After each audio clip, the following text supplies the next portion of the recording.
name is Shino Gbadegeshin. I'm the CEO, Gozi Micro Insurance. Continue to watch Souq News. Adenike Adeyemi, Executive Director of Faith Foundation. Keep watching Souq News. My name is Shepherd Michael Adewale Onofuye. I enjoy you all to always watch Souq News TV. Hey everyone, Majuli Obaje here representing Gigi. Keep watching Souq News, okay? Stay updated with Souq News. My name is Aton Kame. I am the head of MSME Banking.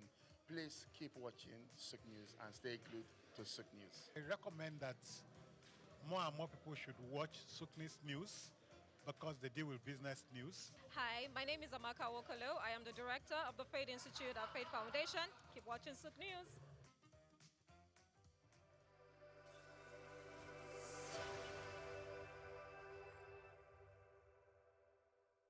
We've got just what you need right here at Femi Wash Media. Call it the Midas touch and you wouldn't be wrong. Let us record, produce, mix and master your audio like nobody does. Reach us on our contact today for the best quality job.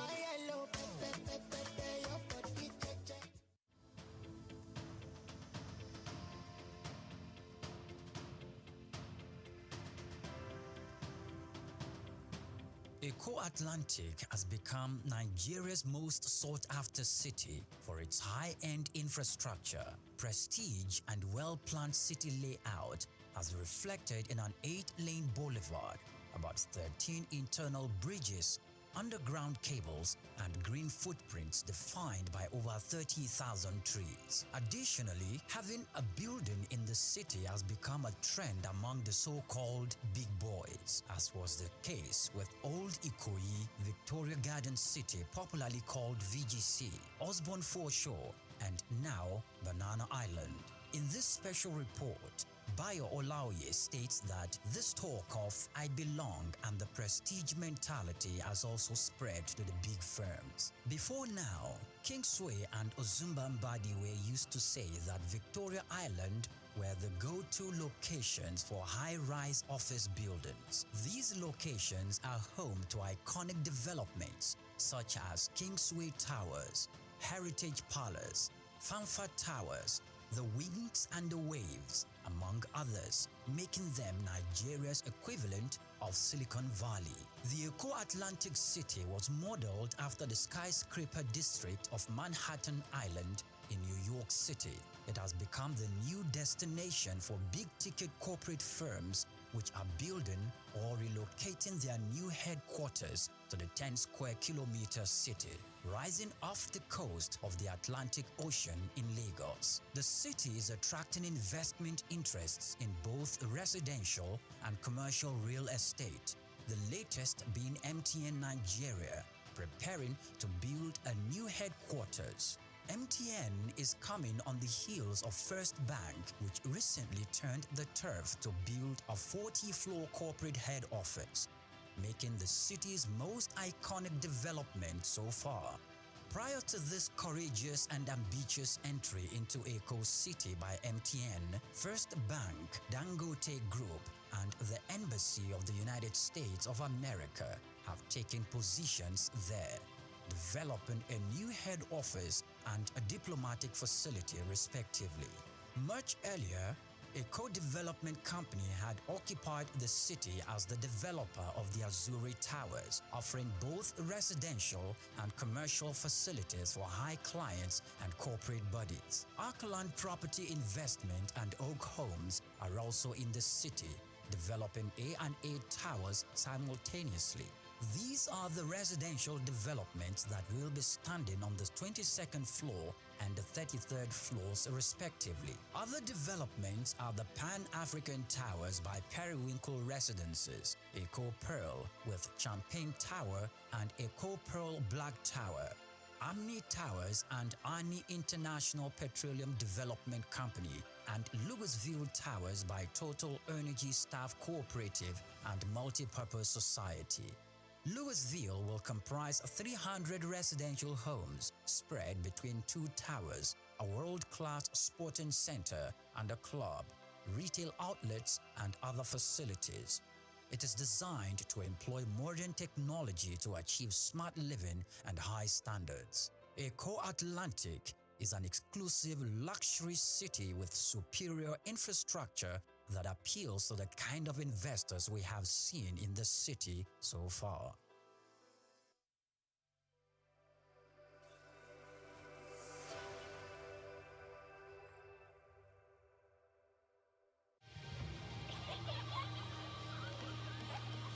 What keeps the heartbeat of a community alive? Is it the courage to create, the power to connect, the vision to transform? Well, it's all of these and more. It's a symphony of ideas, innovation, and industry. But where do these stories come alive? It's right here on The Isle, 104.9 FM, the station where dreams meet action and growth finds its voice. The Isle, 104.9. Business, economy, development. Stay tuned.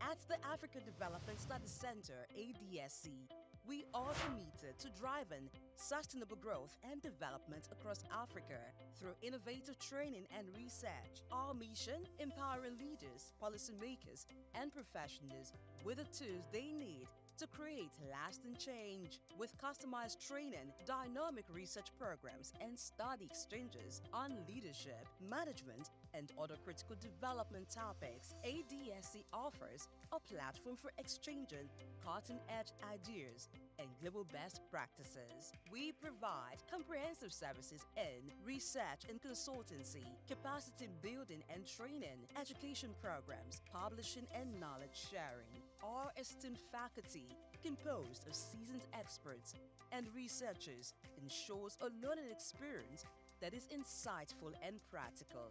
We specialize in policy development, implementation strategies, and monitoring and evaluation. At ADSC, learning is engaging and enjoyable. Our unique methodology includes talks, interactive exercises, games, video screenings, and lively seminar discussions, all in a comfortable and friendly environment. For more information, email us at info@adstudycenter.com or call +234 912 039 2362.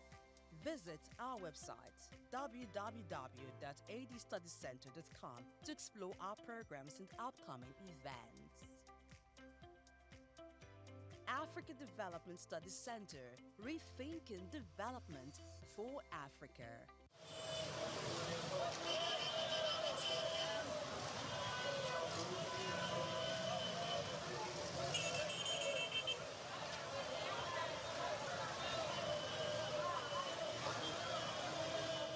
Road traffic regulations are practices put in place in both developed and underdeveloped countries. They are designed to ensure the safety of all road users, reduce accidents, and promote orderly movement. Either you are a driver or a passenger, every road user is required to understand and follow these laws. Under obligations, drivers must possess a valid driver's license issued by the authorized body. In Nigeria, this is the Federal Road Safety Corps, FRSC. Individual, like I've just said, most Nigerians, as we know, celebrate their date of birth. And as such, when you obtain a driver's license, says for 3 years or 5 years, you already know if you do it today, in the next 5 years, when you'll be celebrating your birthday, you are already aware that your license is due for renewal. You don't have to even wait until that date. By law, a month to that date, you should start processing the renewal of the driver's license. While other countries have their respective designated authorities, Vehicles must also be properly registered and insured, with up-to-date documentation readily available when requested by law enforcement officers. Mandatory rules include observing speed limits, which vary depending on the road type. In cities, the limit is 50 km per hour, increasing to 80 km per hour on highways and 100 km per hour on expressways. Before hitting the road, seat belts are mandatory for both drivers and front seat passengers. Also, all traffic signs, signals, and road markings must be obeyed. Drivers must remember that using a mobile phone while driving is a punishable offense unless assisted by a hands-free device. Drunk driving is illegal, with penalties ranging from fines and license suspension to imprisonment. For passengers, wearing seatbelts is essential, and distracting the driver should be avoided at all costs. In public transport, any reckless driving should be reported to the authorities, and pedestrians, on the other hand, must also cross at designated pedestrian crossings, zebra crossings, or pedestrian bridges where available.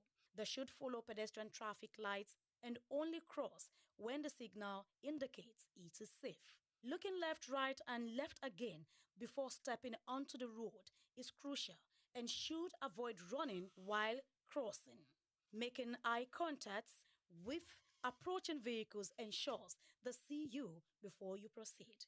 By following traffic regulations, road users can prevent accidents, protect lives, and contribute to smoother transportation for everyone. Grace Komolafe, Souq News Television.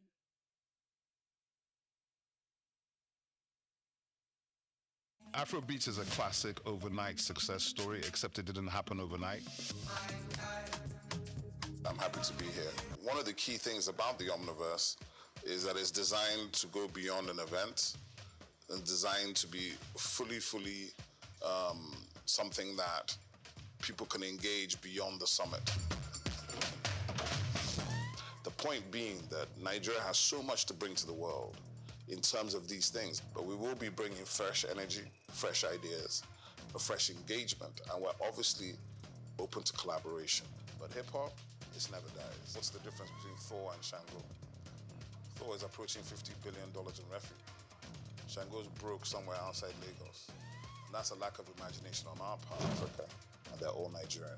So to be seen and to be noticed is very hard if you're not in the place where all the noise is being made.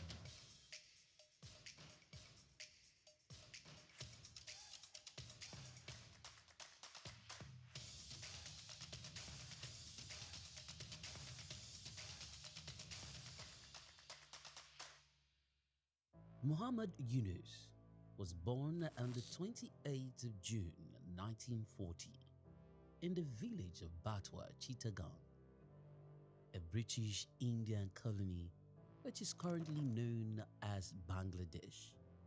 He attended Lama Bazar Primary and Secondary School in his village and passed the matriculation examination into Chittagong Collegiate School, where he ranked 16th out of 39,000 students. After his graduation in 1961, Yunus joined the Bureau of Economics as a research assistant and was later appointed lecturer of economics at the Chittagong College. During that time, he also set up a profitable packaging factory on the side. In 1965, he received a Fulbright scholarship to study in the United States, where he obtained his PhD in economics from the Vanderbilt University Graduate Program in Economic Development. Between 1969 and 1972, after his keen education excellence of apex heights and proportions in the United States, he returned home and was appointed professor of economics at the University of Chittagong. He was eventually appointed onto the board of directors to the United Nations Foundation, where he served for 33 years. When Bangladesh suffered a famine in 1974, Yunus felt he had to do something for the very poor. In his country, he founded the Grameen Bank. His motivation was to create economic and social development for the very poor, giving long-term loans to those who wanted to start small enterprises to pay back when they can. The aim to help was to get many of them out of poverty. For this, he was awarded the Nobel Peace Prize in 2006. Muhammad Yunus is a recipient of numerous international awards for his ideas and endeavors, including the Humanitarian Award in 1993, World Food Prize in 1994, Independence Day Award in 1987, Bangladesh's highest award, the King Hussein Humanitarian Leadership Award in 2000. He was also awarded the Volvo Environment Prize in 2003, Nikkei Asia Prize for Regional Growth in 2004, Franklin D. Roosevelt Freedom Award in 2006, as well as the Souq Peace Prize in the same year. All humans are born entrepreneurs, he would always fondly say. His heart shone through his everyday life.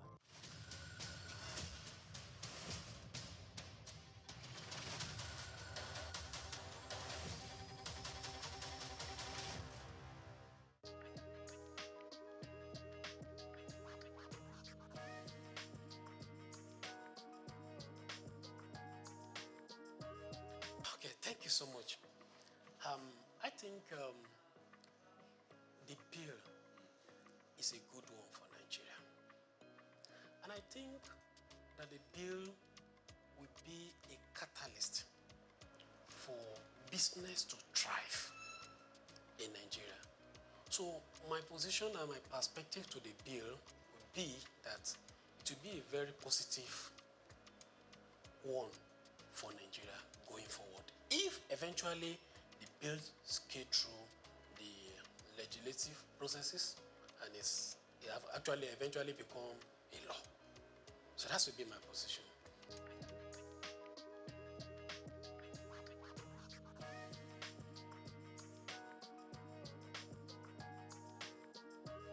Thank you.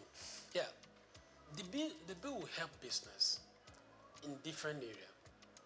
Let me mention, for instance, the payee is part of cost for a business. It's part of staff cost.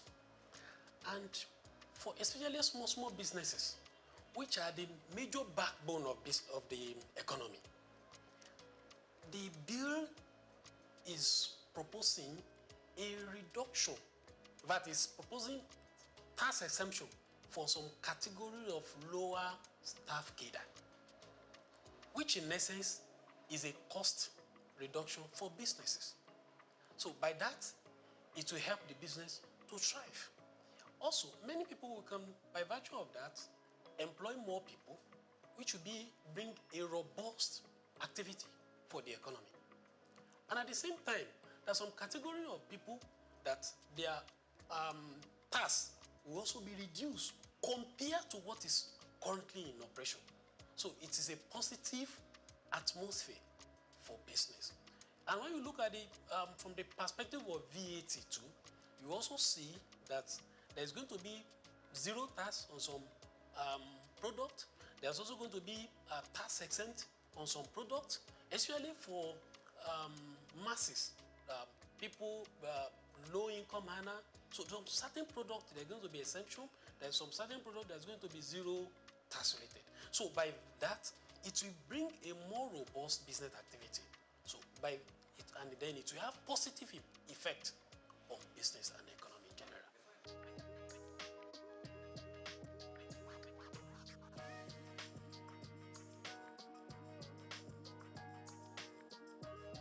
Yeah, the argument is important. It's very, very important. But when you look at it, fix and fix, the small business, it will encourage more small business. And also, even the 50 million turnover is not a small thing for business, though it is still small relatively to the economic activity. But it is a plus, right? And again, for business that their activity are more than 50 million, then it's good that they should pay tax and contribute little as company income tax to back to the economy. Now, if their taxes are used judiciously, then it will bring more infrastructure to the economy. Then there will be development in the country. Then we'll also be able to look at the advanced country. We envy them, we look at them that they are infrastructures in places, then these things are not cheap. They are not cheap. So, but the main focus for now is that is in a positive trend. It's a positive trend. I encourage that the bill should be passed and the implementation then should be followed so that it will bring a positive effect to the economic generally and the business will thrive going forward.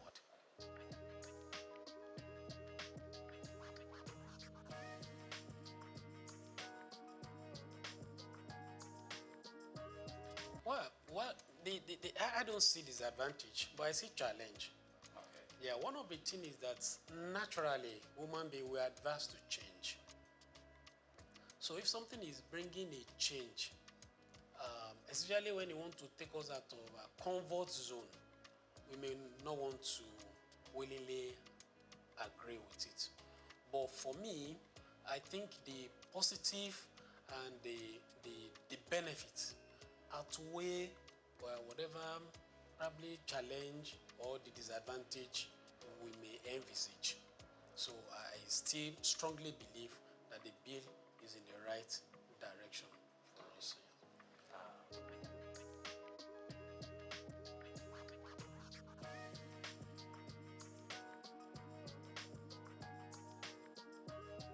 Oh, okay.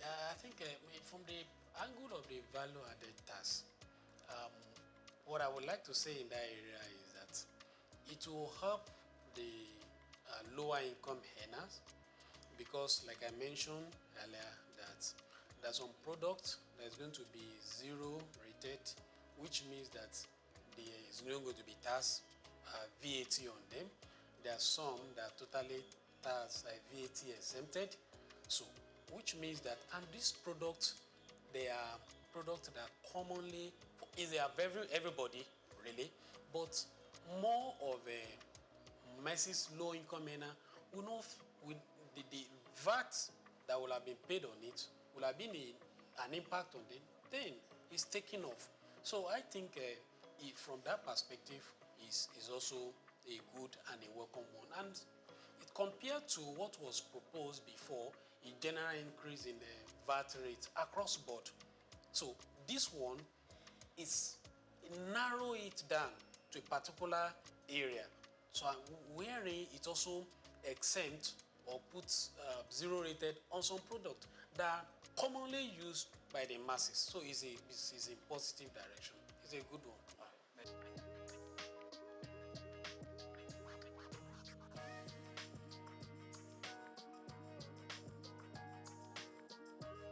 Yeah, okay. One, from the tax perspective, one of the very good things about this bill is that it allows that you claim input fats.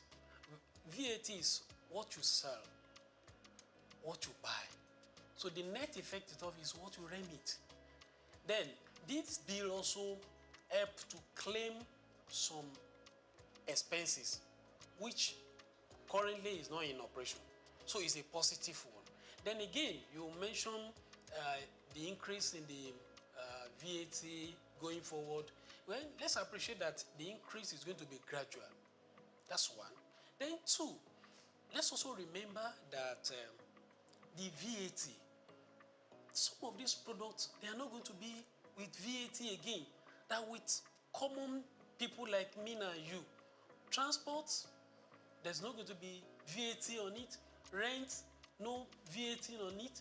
Food item, no VAT on it any longer. And many more. Health, no VAT on it any longer. So you can see that the VAT is going to be increased gradually, but it's not across board. So those basic that we know is every day is already been taken care of. So I think it should give it to the people that work on this bill.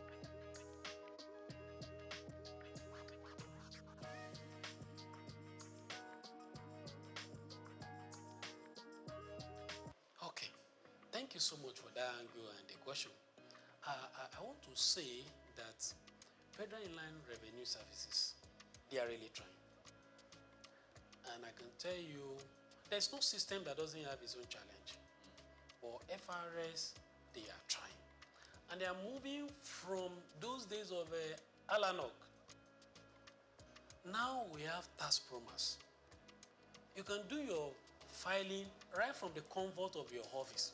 You don't need to visit their office except there is a challenge. Right? So they are doing well, but they are not yet at the best. So, and there is room for improvement. They are already deploying technology. So what they need to do is to scale up and up to the task. But currently, they are doing well. So they just need to improve.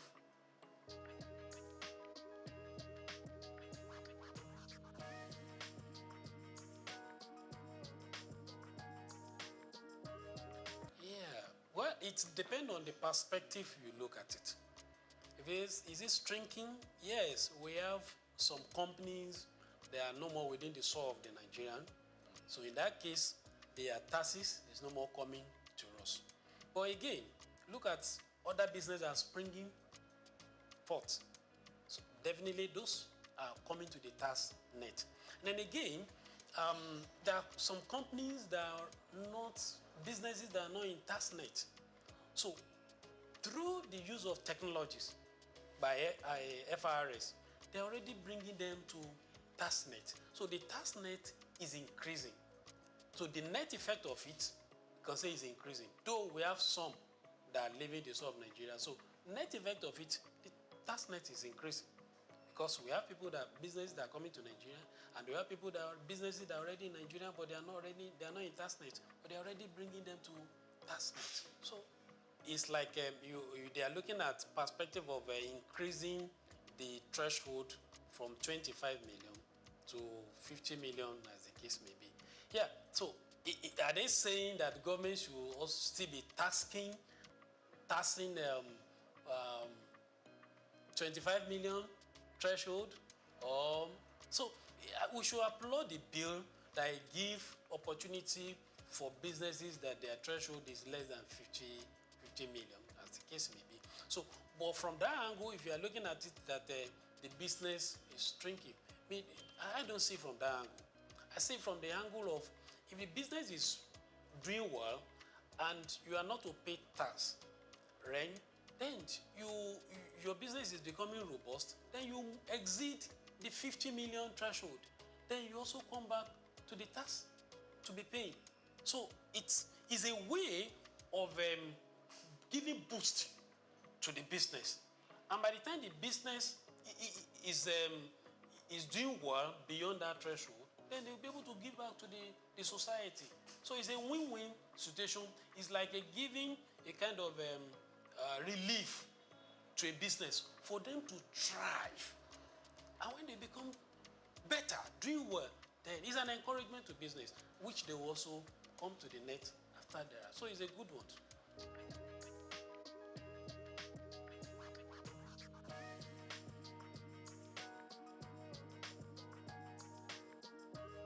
The chairman of the year. The chairman, Souq. Yes. How would you assess his performance so far? Yeah, I think Mr. Souq is a reformer. Yes. Looking at the step he has taken after assuming the office, and I also see that he's somebody that is listening. He has a close relationship with the former chairman of FRS. Probably he has learned some of things from him, challenges that he faced when he was there. So I think he's helping the current chairman, and If you look at the revenue they are getting, they are meeting up with the target. And at the same time, if you look at the staff, I don't see much of issues, challenges within them. So those are the indices that you can look at from the performance of a leader. Look at the staff that is leading, look at the target, the businesses also, are they fairly? So I think he's doing well, but he can do better.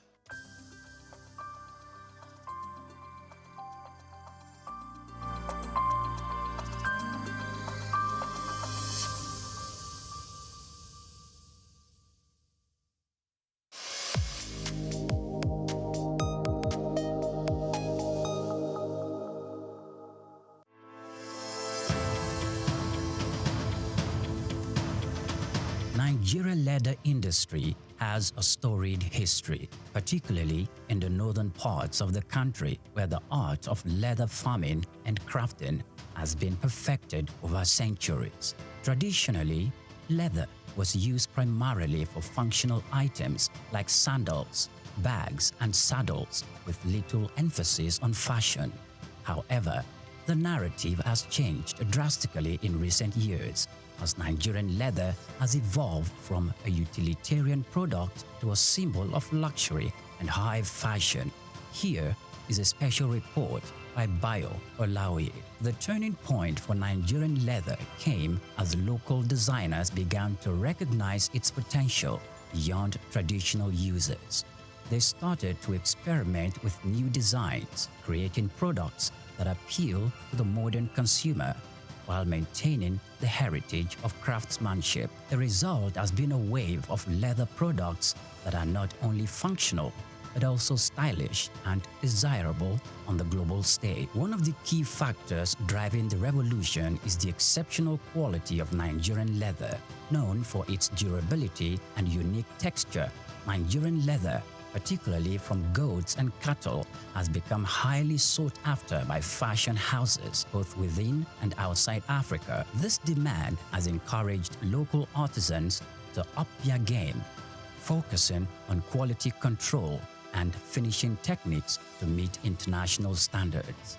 Moreover, Nigerian leather products have benefited from the global trend towards sustainable and ethically produced goods. Consumers are increasingly turning away from massively produced items in favor of the handcrafted, sustainable alternatives. Nigerian leather made using traditional methods with minimal environmental impact fits perfectly into this narrative. This has opened up markets for Nigerian leather goods, particularly in Europe and North America, where there is a growing appreciation for products with a story and a conscience. The rise of Nigerian leather on the fashion scene is also closely tied to the country's booming creative industry. Fashion designers, many of whom had gained international recognition, are incorporating leather into their collections and innovative ways, from sleek handbags and bespoke shoes to stylish jackets and accessories. The Nigerian leather is becoming a staple in high fashion. This trend is not only boosting the profile of Nigerian fashion, but also creating new opportunities for economic growth. The leather industry, once dominated by small-scale craftsmen, is now attracting significant investment. Entrepreneurs are setting up modern tannery and workshops, creating jobs and fostering skills development in the process. This industrialization of leather products is helping to formalize what was once an informal sector, leading to better working conditions and high incomes for artisans. However, the success of Nigerian leather market did not emerge without challenges. The industry still faces issues related to infrastructure, access to finance, and competition from imported goods. Additionally, there is the need for more investment in technology and innovation. to further enhance the quality of leather products and make them more competitive in the global market. Despite these challenges, the future of Nigerian leather products looks bright. There is a growing recognition of the value of locally produced leather goods, both within Nigeria and globally. This is evident in the increasing number of fashion shows and trade fairs dedicated to promoting Nigerian leather products, as well as the rising demand from international buyers. The evolution of Nigerian leather from a utilitarian material to a symbol of high fashion is a testament to the creativity and resilience of the Nigerian artisans. It reflects the broader trend in the global fashion industry towards sustainability and craftsmanship. As the world continues to embrace African fashion, Nigerian leather is poised to become a major player on the international stage, offering a unique blend of tradition, quality, and style. This is just the beginning of what promises to be an exciting new chapter for Nigerian leather.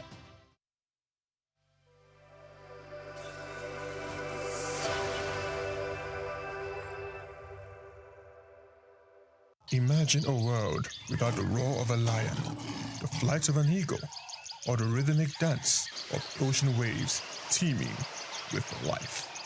Wildlife is more than just the animals, their natural habitat. It is the lifeblood of our ecosystems, shaping the environment and maintaining nature's delicate balance. Yet, with each passing year, human activities threaten this balance. Deforestation, habitat destruction, pollution, and climate change are pushing many species to the brink of extinction. That is why World Wildlife Day is marked on every March 3rd, a global call to action to protect and preserve the rich biodiversity that sustains life on Earth. It is a reminder that wildlife is not just about the animals, it is about us, our survival, our food, our medicine, our future. Wildlife Conservation Finance, investing in people and planet, shines on a spotlight the urgent need for sustainable funding to protect ecosystems. It highlights the role of financial investment in safeguarding both wildlife and human livelihoods, because when we invest in nature, we invest in ourselves. From individuals to policymakers, businesses to conservationists, every tree saved, every habitat protected, and every species conserved is a step towards securing a healthier planet for future generations. As humans, let's act before it's too late. The fate of wildlife is in our hands, and in saving them, we just might be saving ourselves. Chike Okolo, Souq News Television.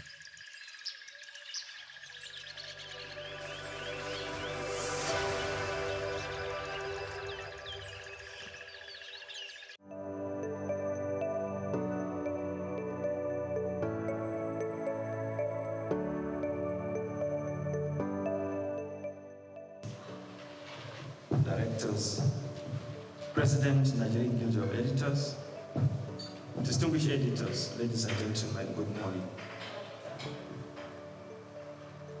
Mr.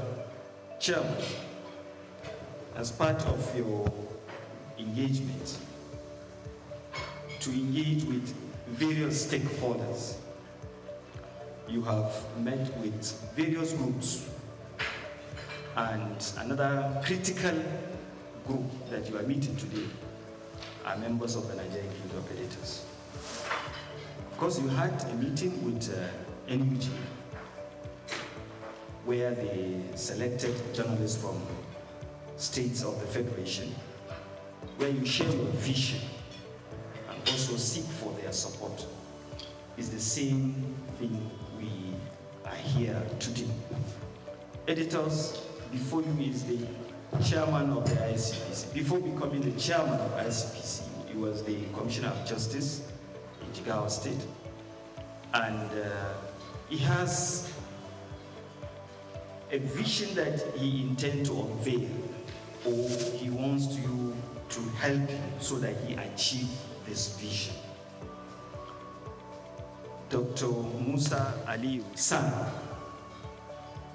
is currently pursuing a vigorous restructuring of the ICPC that requires your support, your understanding. And that is why I came to Lagos purposely to meet with you and to seek for that support. Distinguished editors, I present you as one of you. I present you the chairman of ICPC and Dr. Musa Ali San. Mr. Chairman, you are welcome, sir. The management staff of ICPC, distinguished ladies and gentlemen, I'm really happy and delighted to be in the midst of these distinguished Nigerians. And I have to say that we at ICPC, we really cherishes and greatly values the partnership with you all, because we know that you are really great and valuable because of the role which our Grand Norm has given to the media.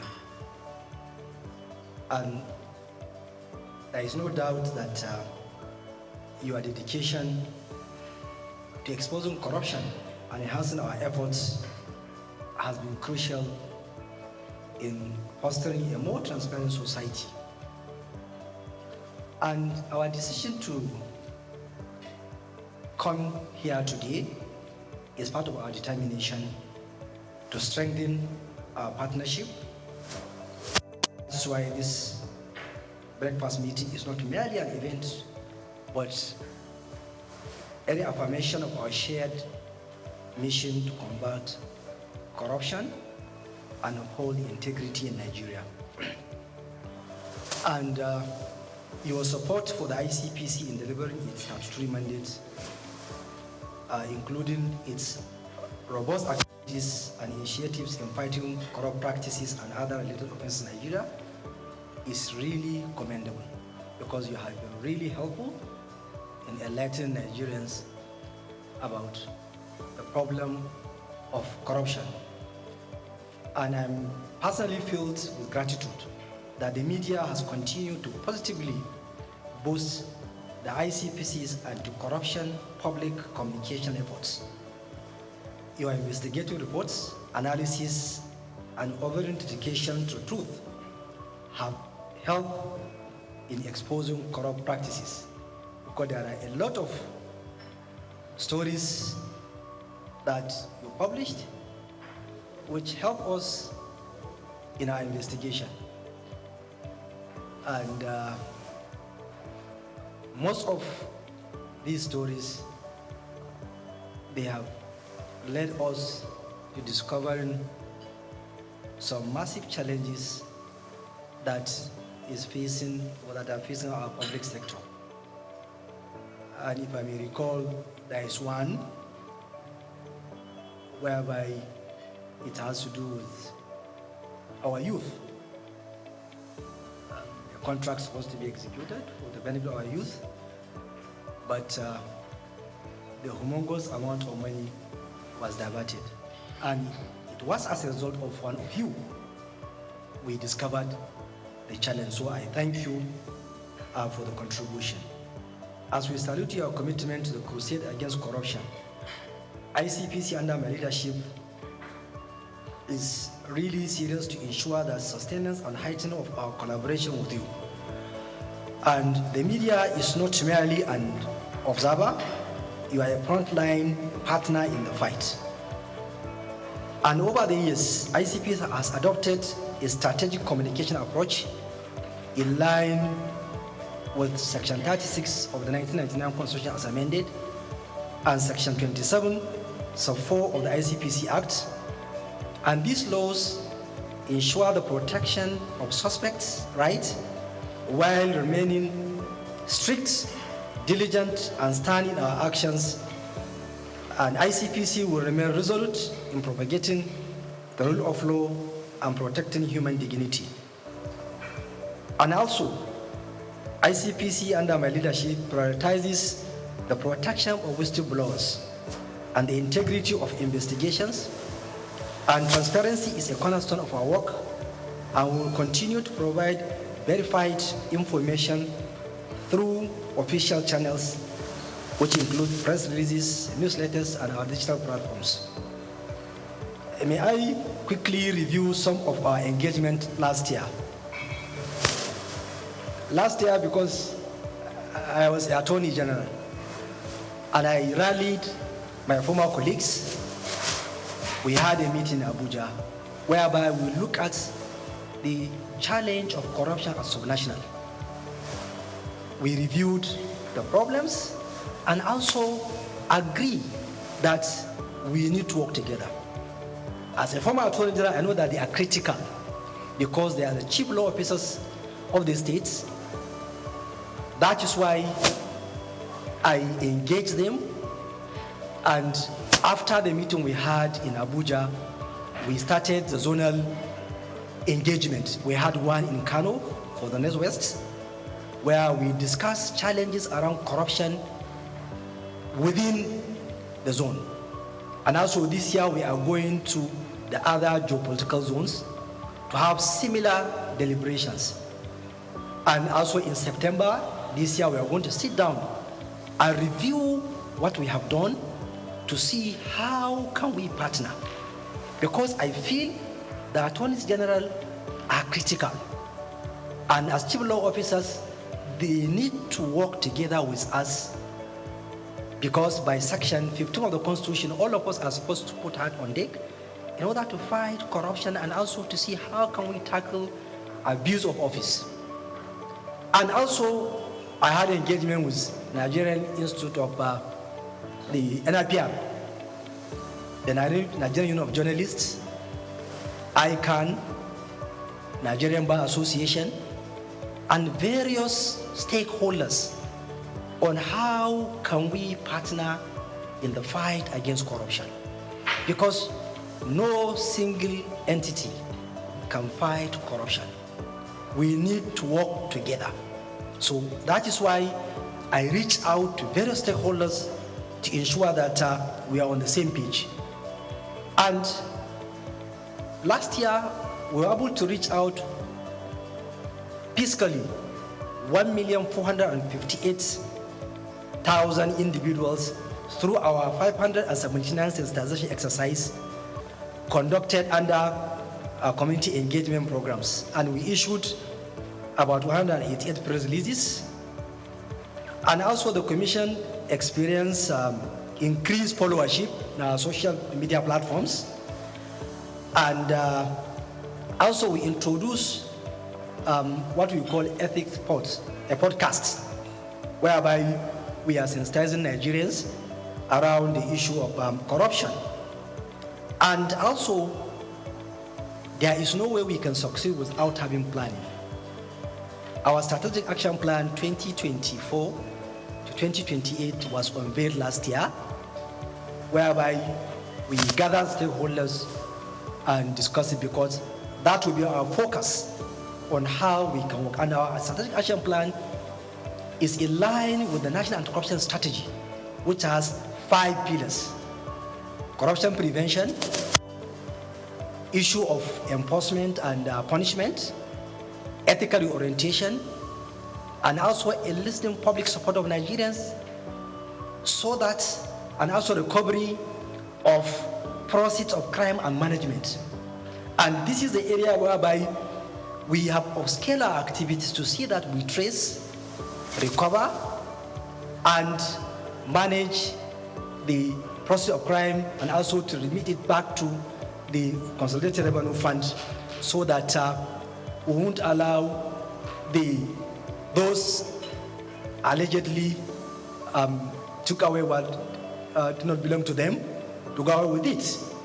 Because if you allow them, once they accumulate the process of crime, no doubt they will use it and also to fight back. And also they will deprive Nigerians with what they are supposed to have in the issue of infrastructure. So that's why we focus seriously in that area of recovery of process of crime.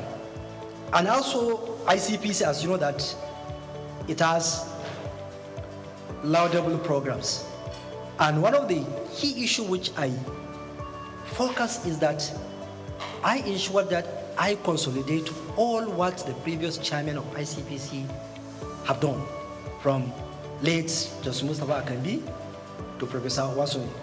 I ensure that all their programs are intact and I'm building up, so that I want to ensure that we maintain that organizational culture of ICPC, and also for me to enhance what they did, most especially to focus on digital transformation, because this is an area whereby we need to use technology in the fight against corruption, most especially in the area of analytics, artificial intelligence, that we'll be able to analyze huge data. And I'm sure you are aware of the constituency and executive project tracking, which ICPC is well known about it. And I know last year we were able to track over 1,500 projects, which has value of over 600 billion naira.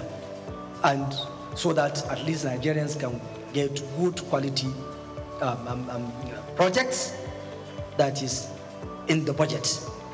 And also the Ethic and Integrity Compliance Scorecard, which is an initiative of ICPC, which measure institutions' adherence to ethical standards.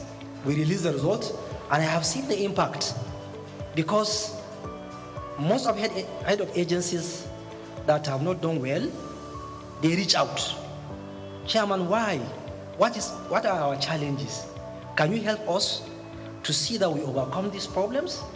Which is really good, because I have never thought that it will have that impact. And why? Because of you here. You have gave it wide publicity. So because of that, most of the head of agencies now, they reach out. Please, how can we do well next year? So I thank you for the assistance.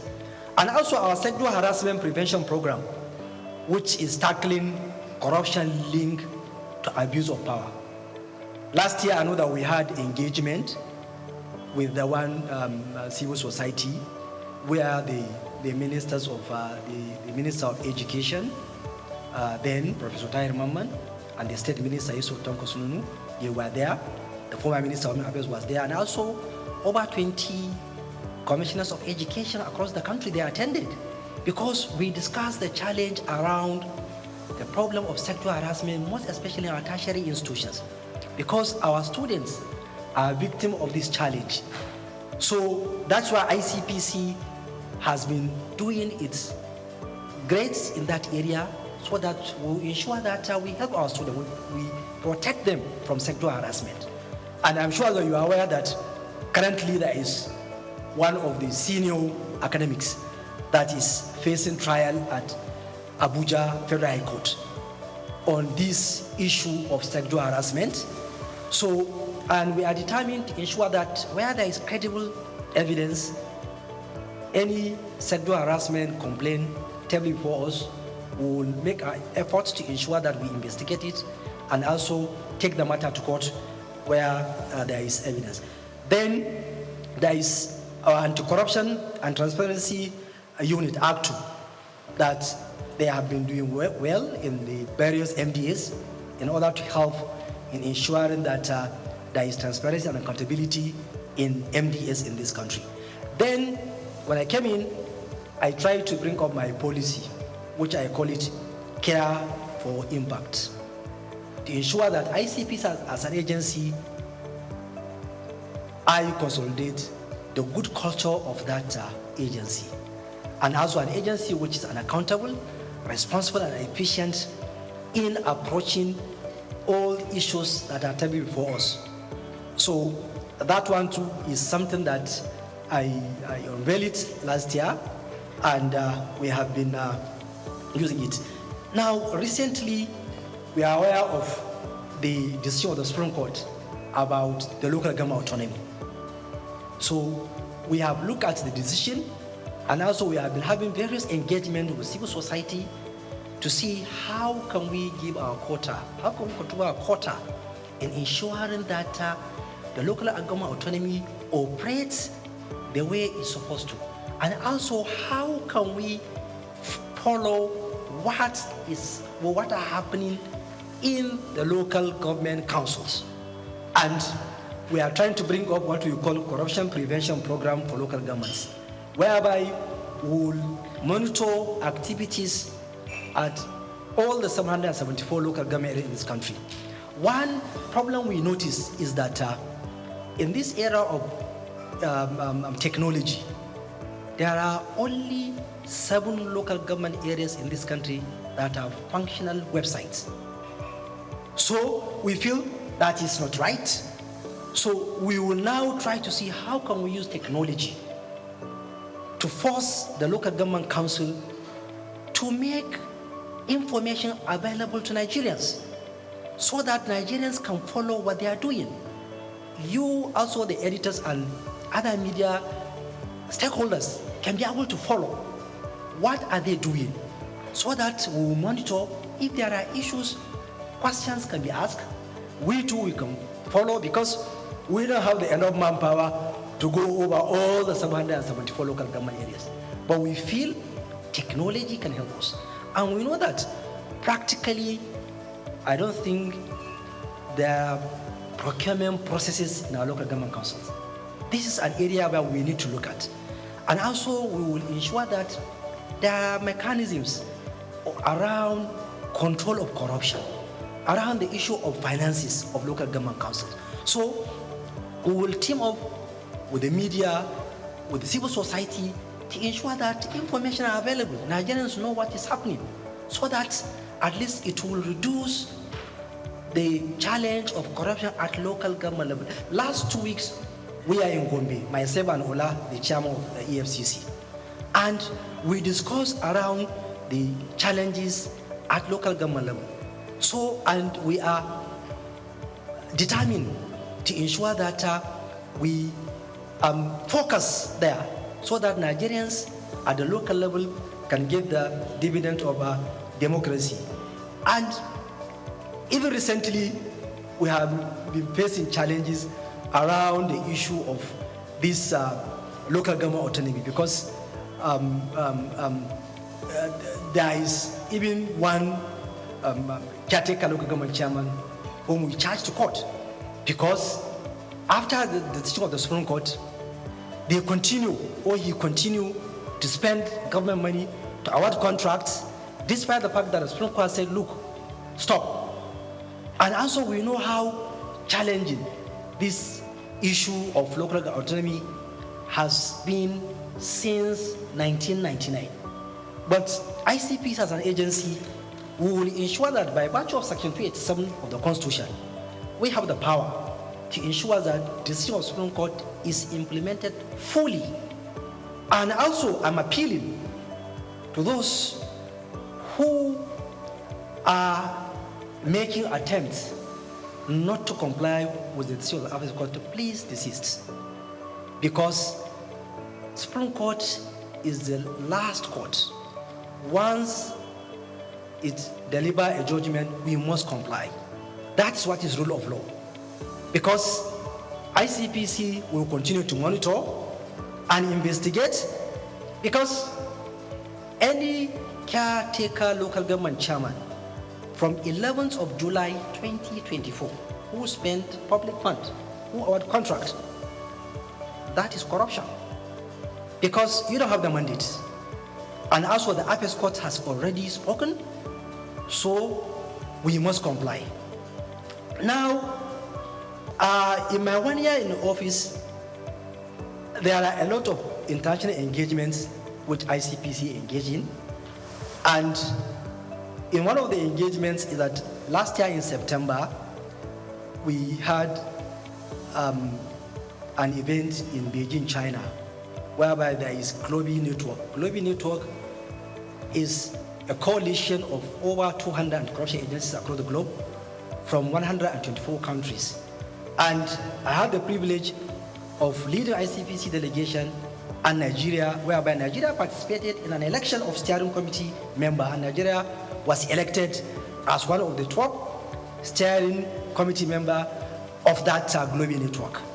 And also, one area which I made mention that we have been focusing is the issue of asset recovery. Asset recovery is really area whereby we in Africa, we must focus on it, because we have seen how our own resources have been taken outside the continent, going to the global north. So that was why at the African Union level, if you may recall, in 2015, there is Thabo Mbeki high-level committee, whereby the heads of state of African countries agree that there is need for a forum of asset recovery practitioners in Africa. And the processes of bringing up the forum, it was last year that the forum was established in Ethiopia, Addis Ababa, and I was elected as one of the representatives of West Africa, whereby we met in Arusha, Tanzania in November, whereby I was elected as the interim chair of that forum to try to galvanize the 55 African countries and corruption agencies to ensure that we come together to see how can we help Africa to recover and repatriate stolen assets that are kept somewhere else.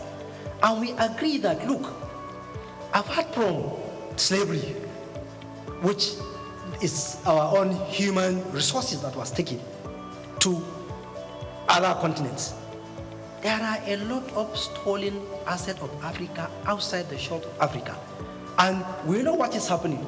Whenever you want to trace and recover, the experts outside Africa will charge you huge amount of money to recover all professional fees to recover those stolen assets. So that was why we say, no, we need to come together as Africans. Let us identify our experts within the continent. If we need somebody to trace, Nigeria doesn't have the expert. It can look for Ghana, Kenya, or any other African country. Do you have the expert? Yes. So that's why we are coming together to see that we trace, recover, and repatriate the stolen assets. Also, we'll keep on raising this issue of stolen assets at various fora, because the United Nations Convention Against Corruption has already backed the issue of stolen assets that we need to recover it. So this is an area whereby that I'm chairing now, and we are trying to see how we will make efforts to see that it has seen the light of the day. And distinguished editors, we know that corruption thrives where there is silence, or in silence. But your voices are the ones that can shatter that silence. Your role in shaping public perception and holding institutions accountable cannot be overstated. The more Nigerians see what you write, what your opinion about this issue of corruption, the better for us. Because they will be enlightened, they will know what is happening, they will ask questions, and that will put us on our toes.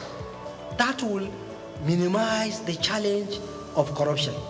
Because we at ICPC, we are trying to see how can we use our mission to diminish corrupt practices through our public mobilization, our own doggedness in investigation, and also to ensure that we follow rule of law. We will be patient in investigation. No matter how long it will take, we will do it slowly but surely. We will reach our destination. And also, we at ICPC will ensure that we deepen our own relationship with you, the media. And I'm appealing to you to come to our aid. Try to understand the terrain we are working. It's not easy terrain. Whoever worked within that corruption cycle will know that it is not easy, because it is an area whereby you are fighting those who are already determined to continue to pilfer our resources. It's an area whereby those who engage in corrupt practices are really determined to peddle information that are not correct in order to try to bring controversies so that to divert the attention of the main issue. So fairness, hearing from the other side, is what will help us to discharge our mandate. And ICPC, for the past 25 years, has consistently maintained ensuring that there is fairness and the fair hearing, and also we do not engage in anything that will bring damage to people because of allegation against them. We will continue to ensure that we will be fair. If you ask questions, we will answer. And like I said, we are appealing to you to reason with us because of the terrain we are operating, which I know I don't need to elaborate. So that's why there is no way we will not come close to you. There is no way, because we need you, because Nigerians need to know what is happening. That will project the good image of our country. That will make foreign direct investment to come into our country. That will make our youth to have job. We know what is happening in this country. We know that a lot of youth are roaming on the streets looking for job. And the youth are the future leaders of this country. So, and it is through you, by helping us to propagate our activities and also to bring issues that will project good image of this country. By doing that, we will make Nigeria great, and also will tackle the challenge of our corruption.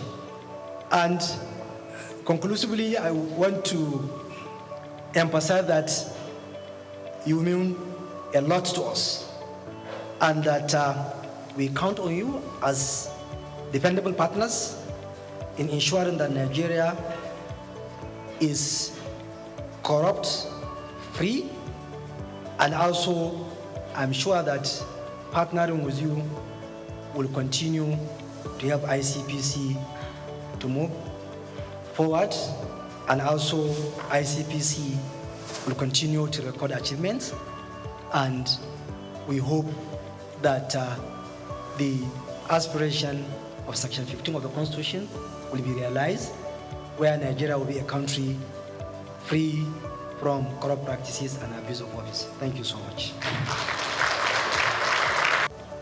Money and property last year, and I even know even this year too, we recovered some amount of money and also property. Even currently, we are tracing and marking some assets in one of the states where some people diverted public funds. Even this morning, I know that there is an amount of money which we recovered from the diversion of public funds. So we are talking about both the fixed and movable property. That's if you are talking within Nigeria. Even abroad, it is the same thing. Although during my time, ICPC did not recover any assets from taken outside the shores of Nigeria. But I know that we are collaborating with one of the African countries about money that was brought into Nigeria from that country. We are tracking and to trace the money so that we will see how the money can be taken back to where it was brought in here. So this is what I can say. And some of the issues you raise are part of the problem. Like I said somewhere else, and I kept on saying, I will say it here. My first contact with public office is when I was Attorney General. That was when I now realized that all what I was thinking, when I came into contact with the reality, then I now realize that we Nigerians are part of the problem. One of the issues you raised about societal pressure. I'm not saying that it's a justification for any public officer to engage in corruption. But if you, I'm sure you have had one or two discussions with those who are holding public office. The kind of stress, the pressure that public officers are undergoing in this country is too much. Because the family, the friends, associates expect you to give them money. And this is one of the factors that is now pushing those in public office to go into that. And I noticed that any public officer who resists, you are considered as awkward, very difficult, and they will keep on pressurizing you that if only people that are strong that can stand that pressure. And also some people too, they are even daring, will tell you, I was a victim when I was Attorney General. And I want to say it here, maybe the person who did it will hear an issue which I say, look, AG, we want you to do this thing. I say, sir, it's not even in public office, it's not even a public officer. I say, sir, I can't do this thing because my conscience will not allow me to do it. After they put pressure from different angles, okay, you are a young man. How? I don't want to destroy your career. And I say, sir, my career is not in your hand. It's in the hand of God, my Creator. And I left. What followed, it wasn't pleasant. I had to battle for more than 1 year of series of blackmail, from one blackmail to another, just because somebody wants to get money. And he can only get that money through me. And I was put under intense pressure to succumb, which I did not. What followed was I was put under serious stress. Now, the second problem is there is this theory. Whenever the corruption, if you look at it, if the benefit is high, the risk is low, people will keep on to engage. If people know that if you engage in corruption, it is really highly risky, you will lose your reputation in public. People will never consider you as somebody who has reputation in the society. People will be careful. If you know that the punishment is going to be very harsh, people will be careful. But if the risk is very low, the benefit is high, so people will continue to engage. So that is why we need to look, how can we strengthen our laws to ensure that those who engage are punished seriously. And also, you, the media, you have the role to play in sensitizing Nigerians that those who are trying, please try to support them. And distinguished, I want to tell you that there are good people in this country. every part of this country. There is no part of this country that I did not come across people that detest corruption, people that are serious, people that help me. I met a lot of people that are trying to see how can we help this thing, how can we fight this corruption, Chairman. But the problem is that the support from the public, sometimes people are not willing to support because they feel, you know, what you are doing is not worth it, and also because of the pressure, so people feel like, okay, let us leave you, go and do what. So this is second problem. And also, we need to see how can we fasten the judicial process, because it's law. It is not the law that is the problem, but rather some of us within the system, we try to put stumbling block in the judicial processes, bring in series of applications, truncate, so that you will see one case will take many years. Even the witness will be frustrated. You call a witness today, the matter is adjourned, and I'm not saying that it is the fault of the judges. No, it is all of us, the lawyers, and also other stakeholders, that we know if your client has an issue, as a lawyer, you know, because once you look at the facts and the proof of evidence, you'll be able to know that my client has an issue. Okay, how can we help him to face justice so that all the process of justice, the court and the system should be fair to him? But you will see that that slowing down is also another factor. That you will see somebody engage in corruption, when you take him to court, it will take many years. And before you know it, you will see another corruption case. And also another problem, especially in the public sector, I now notice, is that our public service rules also has a problem, because it has given a leeway that people engaging in corruption, there is no specific provision which provides that, look, once you are engaged in corruption, you should automatically be dismissed.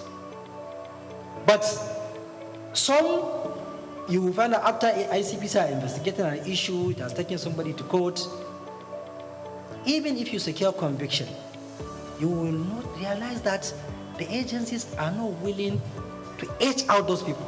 They will leave them to continue working. Because I feel any public officer that is convicted, he is not supposed to continue working in public agency. He should go. If the Constitution will say that conviction of embezzlement and fraud attracts disqualification for a certain period of time, I think there is need. Any convict should not be allowed to work within the public service. It should just be aged out. And that is why now, as chairman of ICPC, we are now going to exploit the Code of Conduct, Bureau and Tribunal. Any public officer with secure conviction and the agency refuses to edge him out, we will send him to Code of Conduct, because they have the power to edge him out. So there is another way, so that we don't allow people to continue. So these and other issues are part of the problem, why the problem of corruption will keep on coming and coming and coming. And also the institutions are really weak, because there are a lot of vulnerabilities where people are exploiting in order to commit corrupt practices. That is why we need to focus on technology. Technology will be able to give you the threat, you will be able to know some of the things that are happening, most especially around procurement. This is an area whereby there is serious problem because of the laxity and the challenge around that. So that's why you will see that almost you will be seeing issues around procurement be raised in public sector. So this is also another factor that is bringing this issue of corruption to keep on going. And also there is international dimension too. Because if those who are taking or stealing the humongous amount of money, they don't have a place to hide it, then it will reduce. But they know that they can wear it somewhere else. And those countries, I keep on saying, when you say that we have challenge of corruption, why are you keeping the process of crime in your country? Why can't you turn them back? This is process of crime. Please take it back to your country, because there is United Nations Convention Against Corruption. And it is a global legal instrument. But you will find out that when they wear the money outside the country, there are a lot of technicalities. MLA, other things that you'll be frustrated because the legal mechanisms are made in such a way that it's even very, very difficult for you to recover. So if they know that they cannot take it somewhere else, I think the problem might reduce.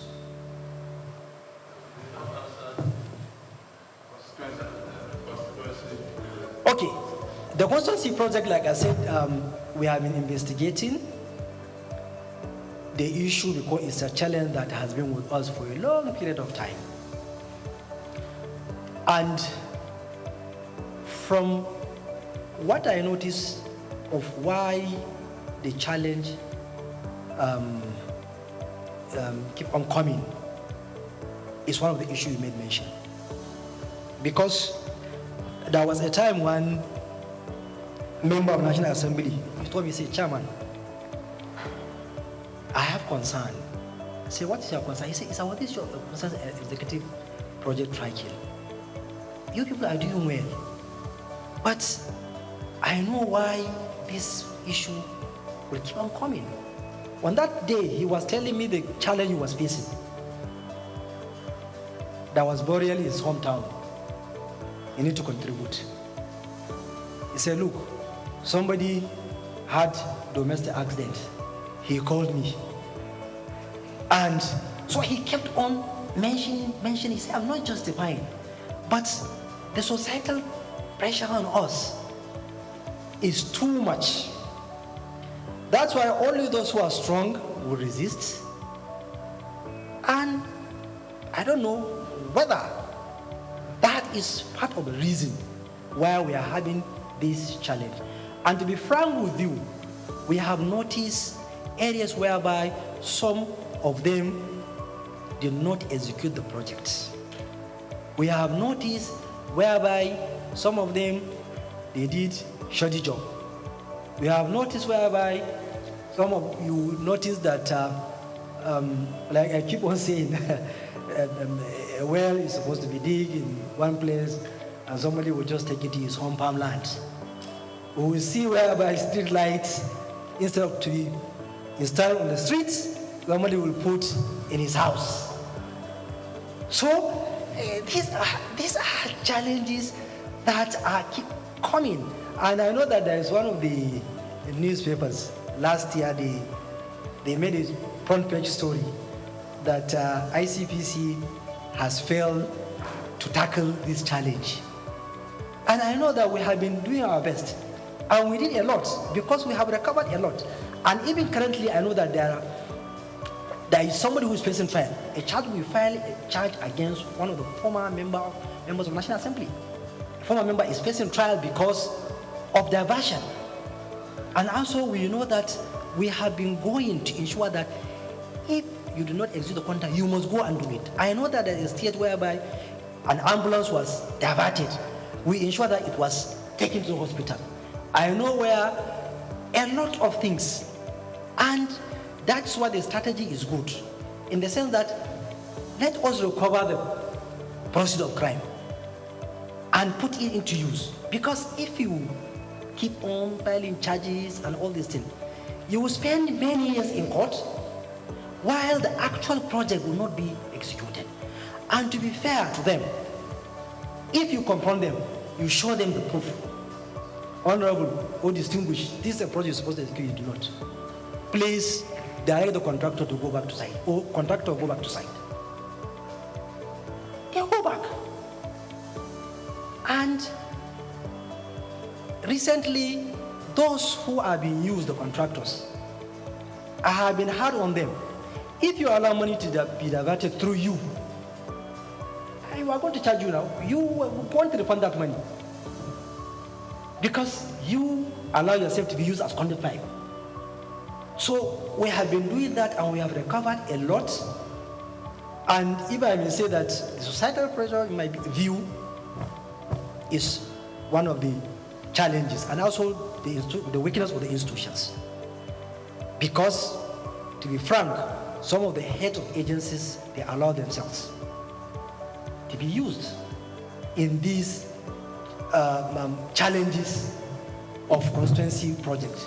Because if the head of agencies insists, once there is a contract awarded, that contract must be executed to the latter. Or you insist that you're not going to allow anything to be inserted in your budget, which is not out of your mandate. So if we will do that, then this thing will minimize. But if the head of agencies allow themselves to be used, then this thing will keep on happening. And ICPC, all the corruption agencies, we don't have the capacity to follow all the projects. That's why you, as the media, you can expose. The public too, they need to follow their project, on your project. If there's a project which is supposed to be done in your constituency or in your sector district, it was not done, raise it. And I don't think there is any public officer that you confront him with evidence that this amount of money was appropriated for a particular project and you don't execute, please go back and execute. You will not say, no, I'm not going to do that. I hope I have answered. We are doing it in such a way that we don't disrupt the financial system.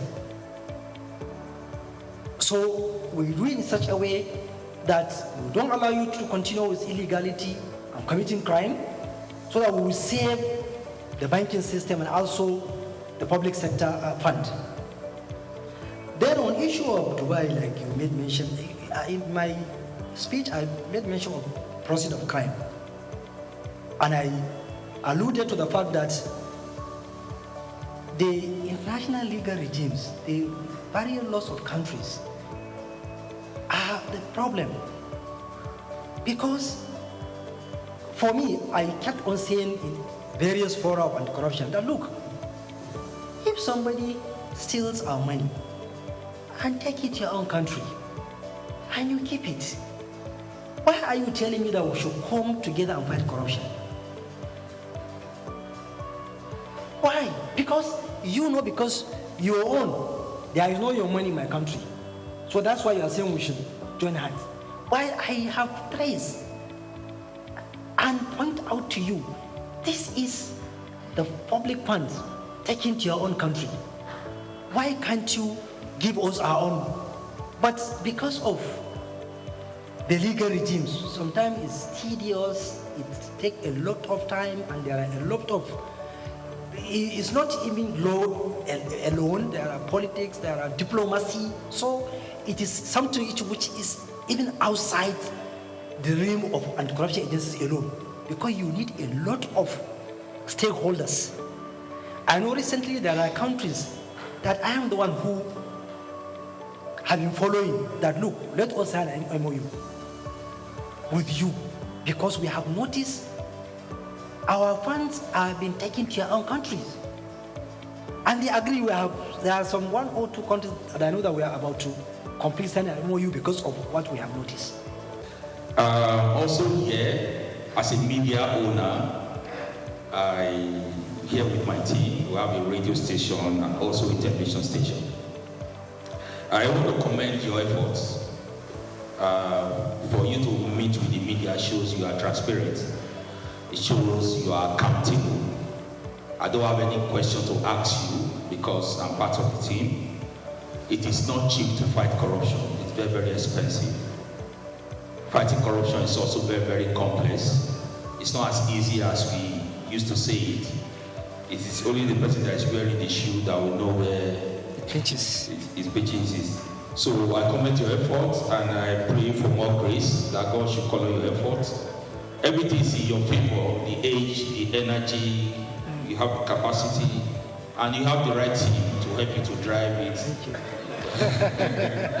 You have the right team to drive it. Finally, I have this advice. You can't do it alone.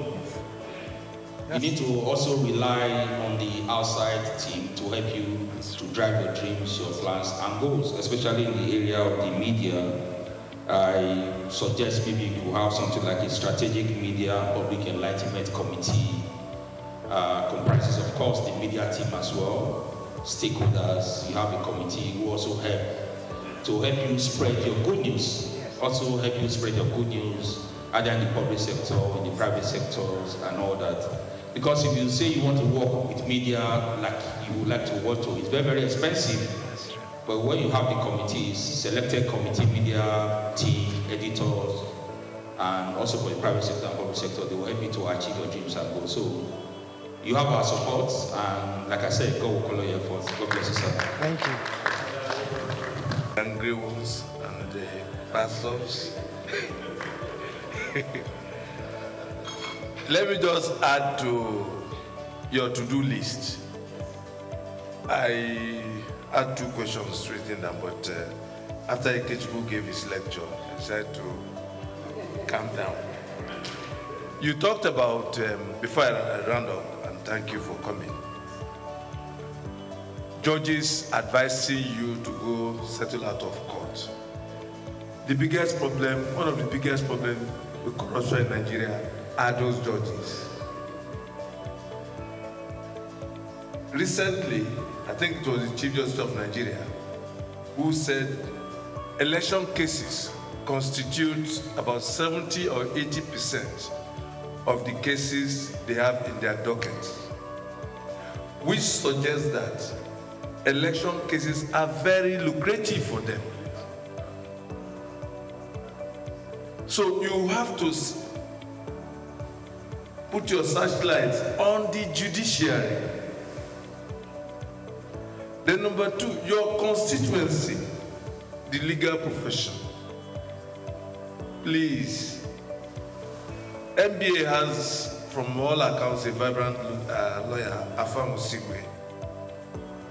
Engage him, collaborate with him. MBA too has to deliver. Plea bargaining takes place and judges advise you to go settle out of court. It's because the judges too are corrupt.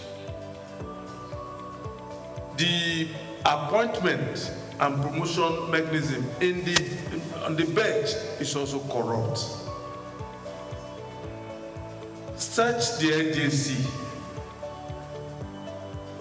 Today, the type of, what's the word now? Corruption in terms of judicial promotion in Abuja is huge and impacts on the quality of judgment delivered. So, Mr. Chairman, the biggest thing you have done is to come here to show transparency. You said corruption thrives when there's. I also say this, I'll add to that corruption thrives when there's darkness, when it's hidden. So your coming out here suggests that you really want to fight corruption in partnership with my colleagues. And it's a brilliant thing you have done. I know you met some of my colleagues in Abuja, and that's why the Secretary of the Guild and the Deputy President of the Guild are here. You have to continue, because if you want to work with the media, honestly, the way you have shown, the media will work with you and Nigeria will be better for it. Thank you for coming. God bless you. And I will do my best to discharge my duty to the best of my ability, together with the officers of the ICPC. That is why if people are raising the issue of bias, the issue of all this lie, you cannot prevent people from raising those kind of issues. But one thing I know, that if I satisfy my conscience, I'll go to sleep. And like I said, there is somewhere else that we are going to account somewhere. And that is why I try as much as possible to be fair in what I'm doing. And also God knows what I'm doing, and also know my ability, because the anti-corruption is a very complex and difficult thing. Sometimes getting evidence, getting things is difficult. Even if you're investigating issues, somebody will look like you are targeting somebody, or you have a motive, all these things. So on my own part, I will do my best, and also posterity will judge. Because that's the only thing I can say. On other issue, which like the president said that the lecture you gave us, and some of the things you raised, I quite agree with you that those are the challenges, and we need to work on them. And in my view, that is why the Constitution is structured in such a way that the Chapter 2, it is left in such a way that is you, the leader, that you strive to ensure that Chapter 2 is realizable. You attain that aspiration: education, healthcare, good environment, all other social amenities. You as a leader, you must think outside the box to ensure that you reduce the poverty level, which I agree with you. The level of poverty is really high, and we need to tackle it, because without tackling the poverty, we will continue to face this challenge of corruption that keeps on coming. And also, we are not justifying or depending the public office holders or the politicians, like you said, that we are saying that there is societal pressure. Like you said, it's a fact. We can't deny it. Myself as CPC chairman, if I show you the number of text messages people are sending to me every day, you'll be shocked. In fact, I am even thinking that some they have even forgotten that I am the CPC chairman. Maybe they are thinking that I am chairman of one local government or a state governor, because they will keep on sending. So, and also they will keep on calling, because the number of calls are such that they are unbearable.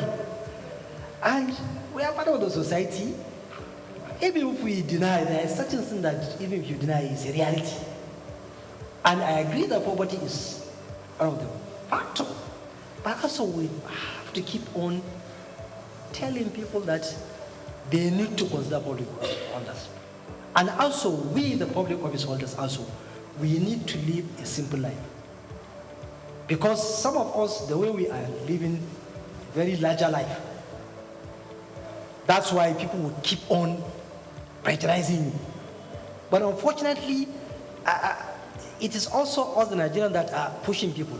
Like that member I started the example, he told me that my constituents were telling me that, look at this man. He has finished house order, he has an old car. Up to now.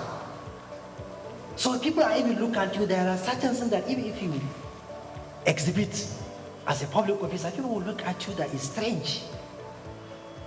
So why? Because it is the society that are pushing people to adopt a life that will put you in trouble. And once you resist, like I said, they will say you are awkward, you are difficult, all these things. And we are all human beings.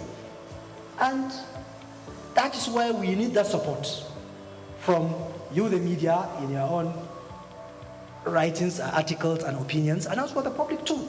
They need to support public officers that are transparent, that try to live within their means and within the ambit of the law. But without that, you will find one or two people that because of that, they will derail. Because of that prejudice. That's why always I will raise this issue of prejudice. Last week when I was in Gombe, and I told the chairman, don't allow anybody to put pressure on you to dip your hand in public purse. Let them say whatever they want to say. Because one day you are going to leave. It's better for you to leave, you go home and sleep well, than for you to leave and something to follow up which will not be nice.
The growing interest in Nigeria's lithium reserves comes as countries worldwide scramble to secure supplies of the mineral which is essential for powering the green energy revolution. In this special report by Bayo Olaoye, the need to harness this resource for growth and development is examined with the evolution of electric vehicles and renewable energy storage systems. Lithium is a key component in the production of batteries for electric vehicles and renewable energy storage systems, and Nigeria is positioning itself to become a major player in the global lithium market. Nigeria's vast lithium reserves, valued over $34 billion, is no doubt attracting world attention, while lithium factories are springing up in different parts of Nigeria already. The attention of the international mining industry is also focused on lithium because it is critical raw material for the production of solar panels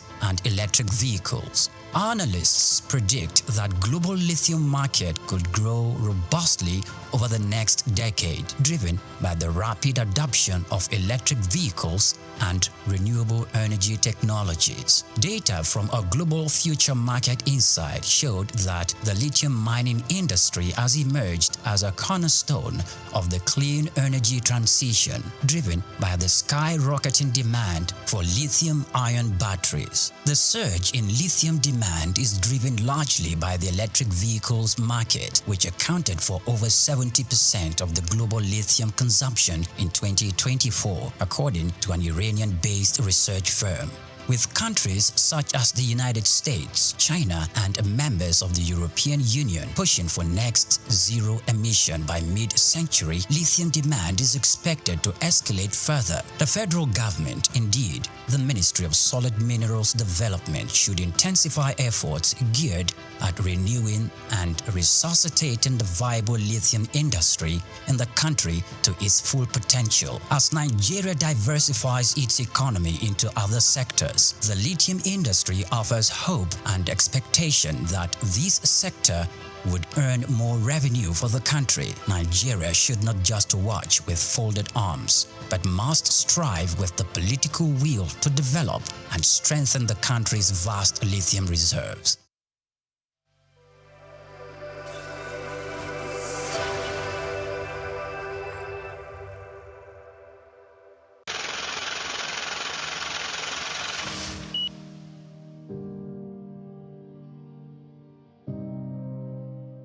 Wole Soyinka.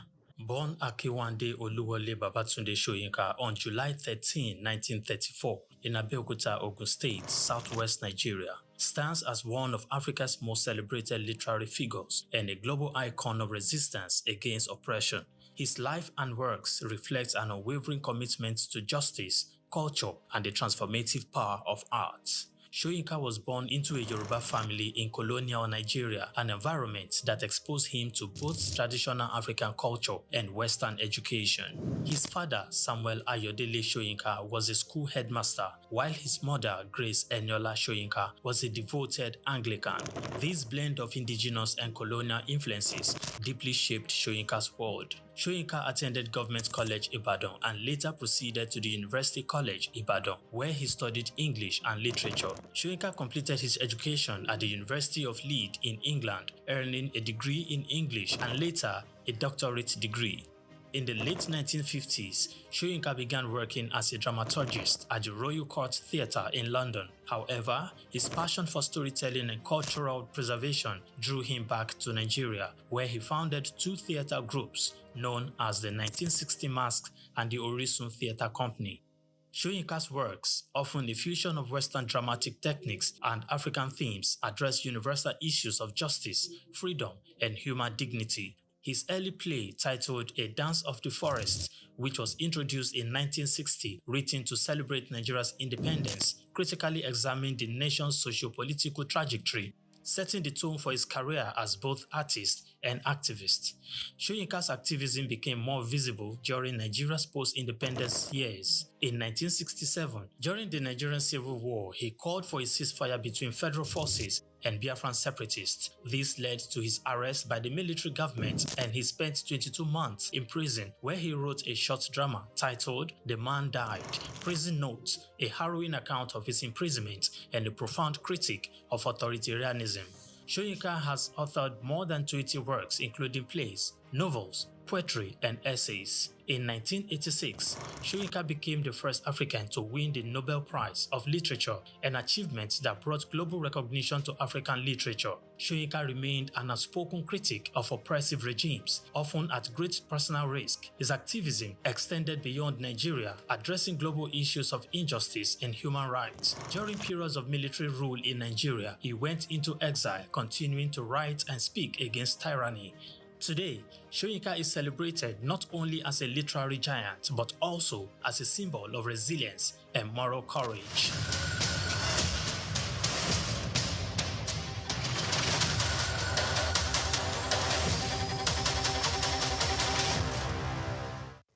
The much-anticipated Super Leader Conference kicked off with energy and enthusiasm in Lagos as the host, Apostle Success Haruna, delivered a transformative opening presentation. The conference, themed Leader Shift, brought together renowned speakers to redefine leadership and influence. The first speaker set the tone, emphasizing the essence of a super leader, one who communicates effectively, provides resources, recognizes both the strengths and weaknesses of others, and supports them rather than feeling insecure. He also highlighted team building as a critical component of leadership. One of the factors is because our marriage is a beautiful marriage for 17 years. So we have been able to model what a good marriage is to the people. Speaking, I have up to 16 people, 14 to 16 people living in my house. It has been so from the day one of our marriage. They've never heard our voice. 17 years together as husband and wife. They've never seen us scream at each other. They've never seen us fight. They've never seen us argue, and they're hearing our voices outside. In 17 years of marriage, with the number, we have never had less than 10 people live with us from the day one of our marriage until this present moment.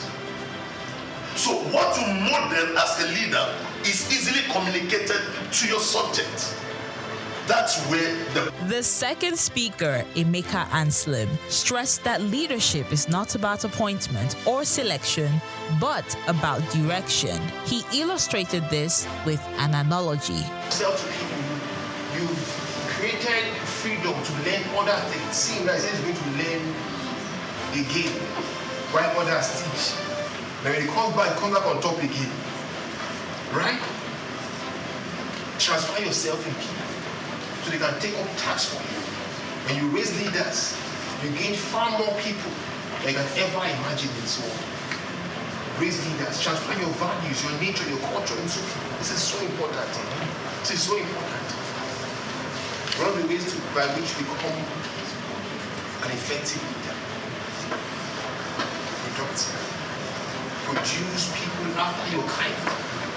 That's what God even commanded. Produce people after what? Produce after what? According to him, effective leadership attracts followership by sustaining the interest of those who believe in and depend on a leader's vision. He emphasized vision, uniqueness, innovation, and creativity as core pillars of leadership. Adding a touch of humor and engagement, the third speaker, Ambassador Victor Walsh Oluwafemi, led participants in a brief exercise before moving into his presentation. He focused on leadership as influence, referencing key individuals who have impacted lives in diverse ways.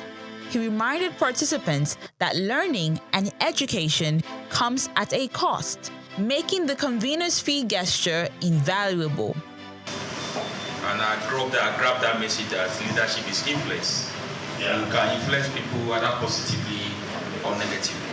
And the question I ask people that what has been your influence? What have you been able to do in people's life? Are you able to influence them positively or negatively? Many of us do this a lot. The role of social media. That even as a leader, you need to be conscious of how you portray yourself on social media, right? That's why I went with that handsome man, uncomfortable. Again, you know, social media has revolutionized leadership influence. However, it must be managed wisely. So we see some crazy set of very young boys, sorry for my language, and some will just come and say, I'm a coach. Of influence. He also advised leaders to be strategic, particularly in the use of social media, emphasizing the importance of knowing when to... The conference was amazing. Leadership was the real deal. You know, it was content-rich. All the speakers were very impactful. The points were, very, very valid and practicable. So it was a very big one for me. I'm so grateful that I'm here today. This is the best use of my time today. To realize that to be a leader, a true leader, you have to show your followers what you want them to do. You share your vision with them and also do the work. Let them see what you're doing. They'll be able to replicate. Basically, for me, is emotional intelligence in influence, in influencing people. So it's so profound for me, and I'm taking that back into my space. The third speaker, he got to identify some types of leaders, and one of them was a transformational leader. That was really awesome. Like, I'd like to be a transformational leader, one that leads and then leave a mark when I'm gone. Yes. And reassess. The conference wrapped up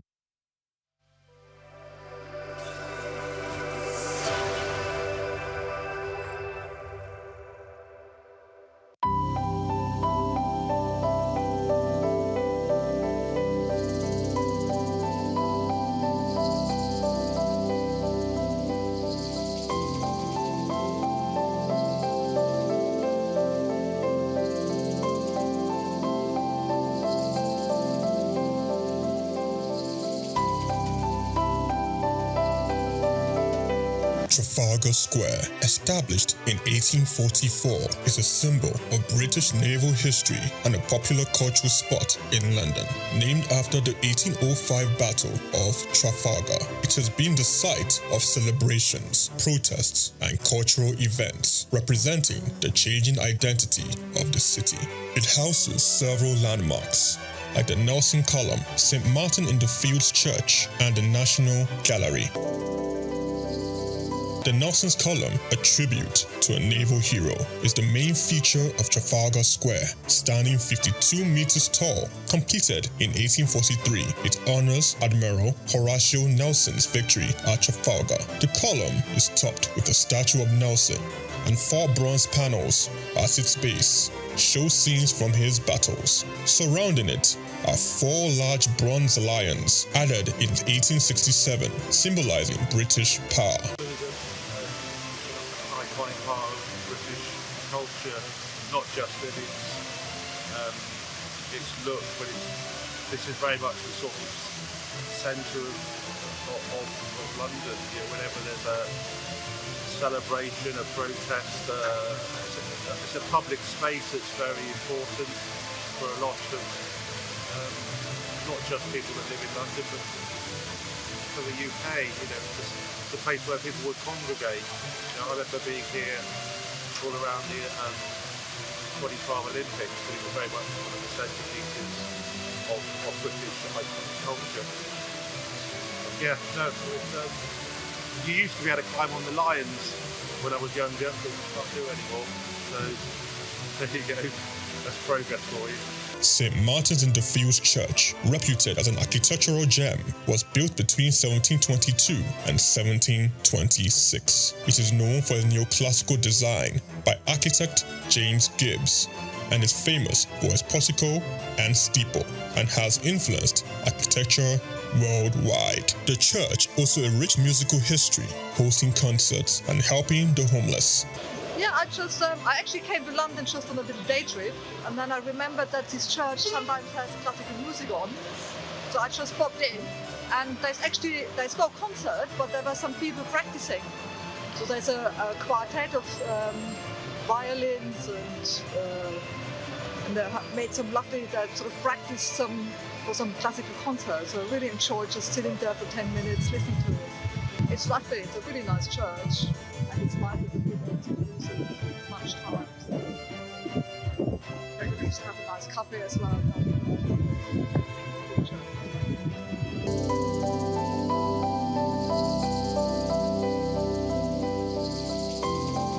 The National Gallery, founded in 1824, is a treasure trove of art. Located on the north side of Trafalgar Square, it houses over 2,300 artworks from the 13th to 20th century, with free public access to masterpieces from major European artists. I'm not really sure. I haven't been through the museum yet, but I'm here for a Christian heritage tour to kind of learn more about the history of the Protestant Reformation in England and Christian history here in England through the paintings that are in the gallery. So that's what I'm here for today. Trafalgar Square blends Britain's naval history with modern art and culture. It remains an important public space, attracting millions of visitors each year to experience London's rich heritage and vibrant atmosphere. Chike Okolo, reporting for Souq News.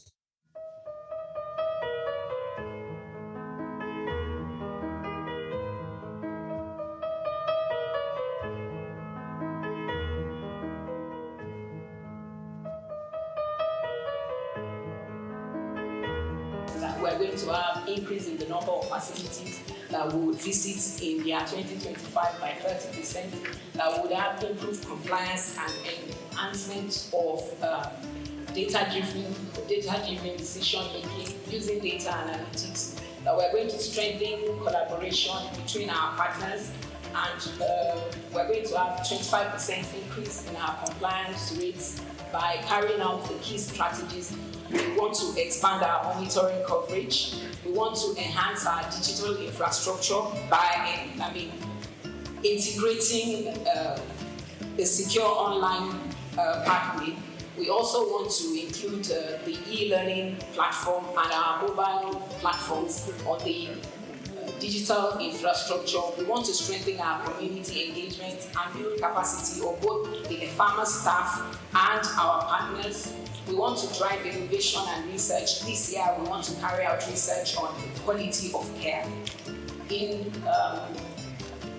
doing all of this, we want to make the health facilities in Lagos safer by, leveraging on technology and ensuring that all our processes are data-driven. Thank you very much. Thank you very much, Dr. Onoriede, Dr. Nibo Shinowo, Dr. Veronica Iwayemi, and Dr. Abiola Idowu. Your Excellency, the Governor of Lagos State, Mr. Babajide Olusola Sanwo-Olu, the Honorable Minister of State for Health, Dr. Isiaq Salako. Taking us further in the comparative study, I want to especially welcome a professor and consultant medical parasitologist at the College of Medicine, University of Lagos. He coordinates the International Malaria Microscopy, RDT Quality Assurance Center, as well as the country's World Health Organization malaria specimen collection sites in the College of Medicine, University of Lagos. Ladies and gentlemen, please let's put our hands together for Professor Wellington Oyibo for the very short comparative study. Thank you very much. Thank you very much, His Excellency, Executive Governor of Lagos State, the Honorable Minister of Health, here represented here by the Minister of State for Health. Ladies and gentlemen, first of all, this is historic for us. This is a path we have planned, prayed for, and we are happy that this is happening. Mr. Governor, thank you for all you do and for making this happen myself. I'm so happy and grateful to the Honorable Commissioner of Health. He has told the story. So I'm going to build on those stories as I make this presentation. We don't have much time. And part of the whole thing is the advances that Lagos State has made for over 2 decades.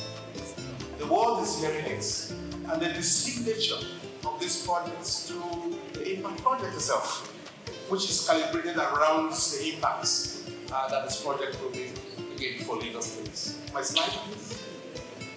So what we know about malaria, in the 15th century, why was it called malaria? It was called malaria because the cause of that fever illness was not known.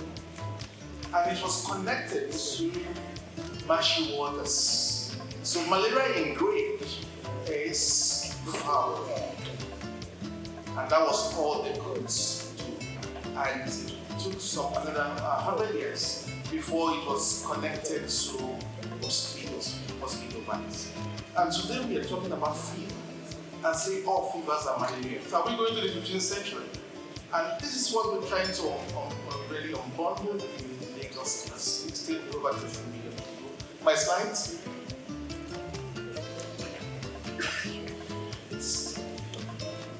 So if fever is still malaria, we go back to the 15th century. And then, of course, for evidence base, meant that we will have to quickly provide the evidence. And can I have the slide up? Yes. So the horrible complaint, let me just pull it out from here.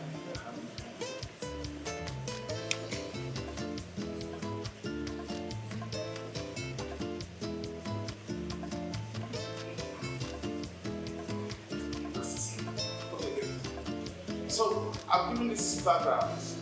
Most health workers will not accept the test results when it's negative. And that's the challenge. Next slide, please.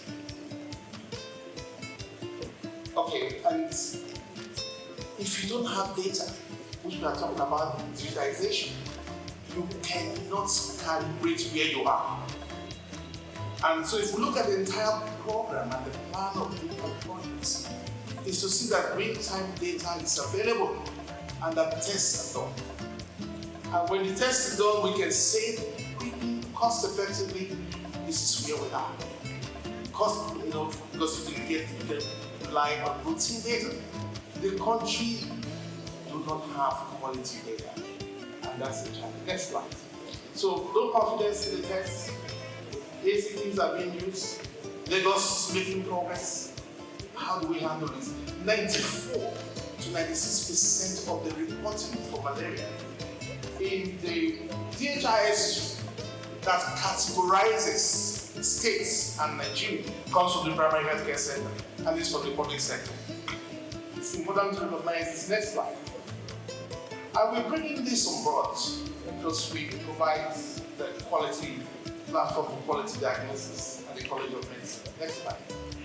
And we do all of this carefully to ensure that these tests are good to be used for humans. Next slide. And what is known? Please just keep on going on the slide because I'll just go through them. There are changes in Nigeria in terms of malaria epidemiology. Next slide. And then we see from the 2021 malaria indicator survey where Lagos is. Next slide. And you can see where we are here at 2.6% hopeful. And next slide. Good progress. And we're talking about the path for pre-elimination. We are on that path. And we are happy that this is being mentioned here today. And like I said, this signature. And in line with the stratification strategy and subnational tailoring by WHO. So we are quite on course on this. Next slide.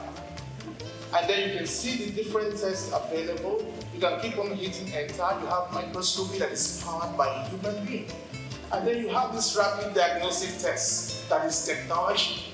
But somehow we refuse to accept technology and we stay with humans with all the challenges. So that's what you see with microscopy. Just keep on pressing enter and all of this. And this is the test 15 minutes. The result is out. The other one will take any time. It will be 1 day. And then based on that, we have done the scoping assessment of facility in Lagos. Recent times, cosmetic clinics. So we're finding it difficult. We have limited capacity to ensure monitoring of these facilities. We also have inefficient manual processes because our digital platform is unable to carry out some of the processes in the agency. We're sitting on a lot of data in the agency. With AI to make sure that the test is actually having the results that the pharmacy or PPMP says it does. We then verify that the treatment, the appropriate treatment. And then in the impact program, we to the public health system for malaria-negative patients to ensure that they're getting the proper diagnosis that they need and have a better understanding of what other febrile illnesses patients might have. Next slide, please.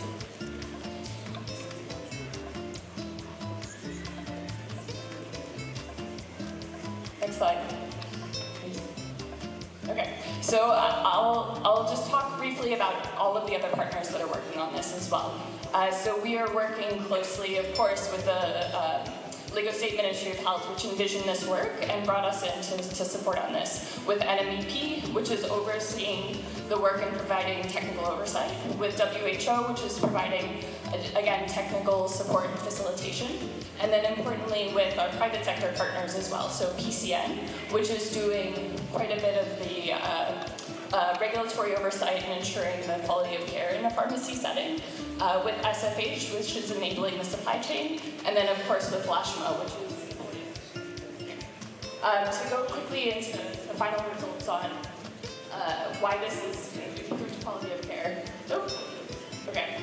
Sorry about that. So the work is providing network expansion, innovative financing, integrated health systems, supply chain resilience, comparative research, and regulatory reform, leveraging all of these different partners that we've mentioned to ensure that patients are able to access quality care and that the data is being provided back to Lagos State to help improve regulatory support, policy, and other things. I mentioned the partners that we have here already, but we're very grateful for all of the work that they are providing to ensure that there's quality of care in the private sector. And then finally, one final slide. To reinforce what Dr. Wellington said earlier, the work that is being done is also to be supporting with testing, understanding the difference between rapid tests and microscopy, to support on policy reform to ensure that rapid tests are always done before treatment for malaria in Lagos State. Thank you all so much, and we're very excited to be a part of this. Thank you very much, Dr. Jessica Venon, the CEO, MyShareMeds. Ladies and gentlemen, taking us further, Dr. Nina Obulafo. Thank you very much. Thank you very much, sir. Your Excellency, sir.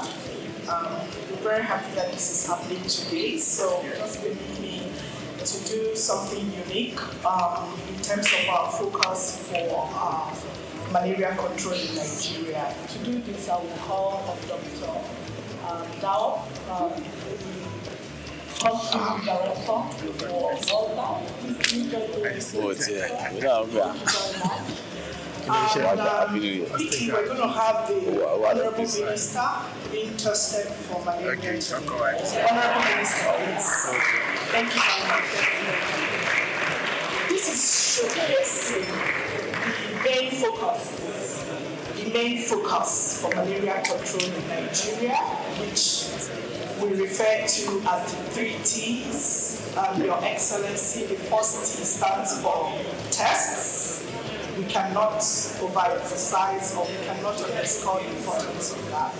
The second T, sir, is for treatment.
Cannot have His Excellency and the Minister of Health standing for long, so once we take their samples, we're going to have them seated again.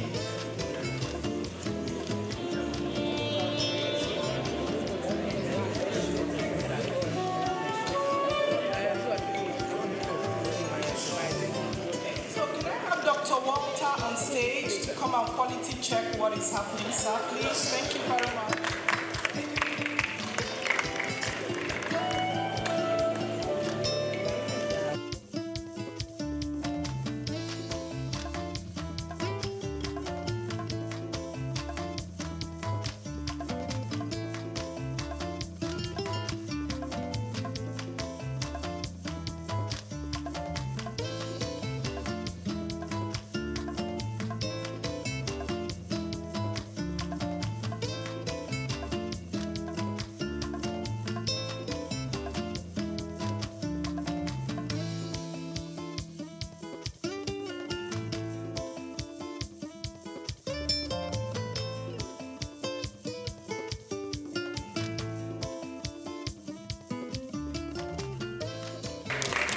We are witnessing leadership by example. Leadership by example by Mr. Governor, Mr. Babajide Olusola Sanwo-Olu, as well as the Honorable Minister of State for Health, Dr. Salako. Please, let's appreciate them. That is the way to go for every one of us all. Thank you very much, Your Excellencies. So again, this is the way to go for malaria control program in Nigeria. The pre-elimination in Nigeria could commence in phases. We could commence pre-elimination in Nigeria in phases. Thank you, Your Excellencies. Thank you. So back to the fourth bullet on my slide. Your Excellencies, pre-elimination in Nigeria could be commenced in phases. It could start with the states, Lagos State, for example, and we could go geopolitical zones. So I was sitting with my sister, the Commissioner of Health from Ogun State. So the fever for pre-elimination have started. So I also want to say that it stands on Lagos State to make sure that this pathway for pre-elimination is properly done. The National Malaria Elimination Program is waiting to take the experiences and the processes that Lagos will use to achieve elimination to be replicated in other states. Your Excellencies, it's important to note that right now we have a couple of states under 10% prevalence in the country, and those states are Anambra, Kwara, and Rivers State. So what is happening in Lagos that has been flagged off today, it's like NMEP, it's poised to take what these processes and experiences are to states like that. Thank you very much. Thank you very much, ma. Let's appreciate her. Thank you very much. Thank you very much. Mr. Governor, sir, Minister of Health and Social Welfare, Professor Mohammed Ali Pate, who has been ably represented here today by the Honorable Minister of State for Health, Dr. Isiaq Adekunle Salako. A round of applause for him, please.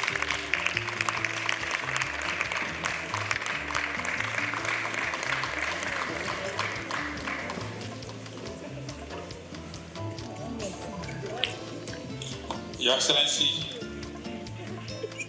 the excellent Governor of the Center of Excellence,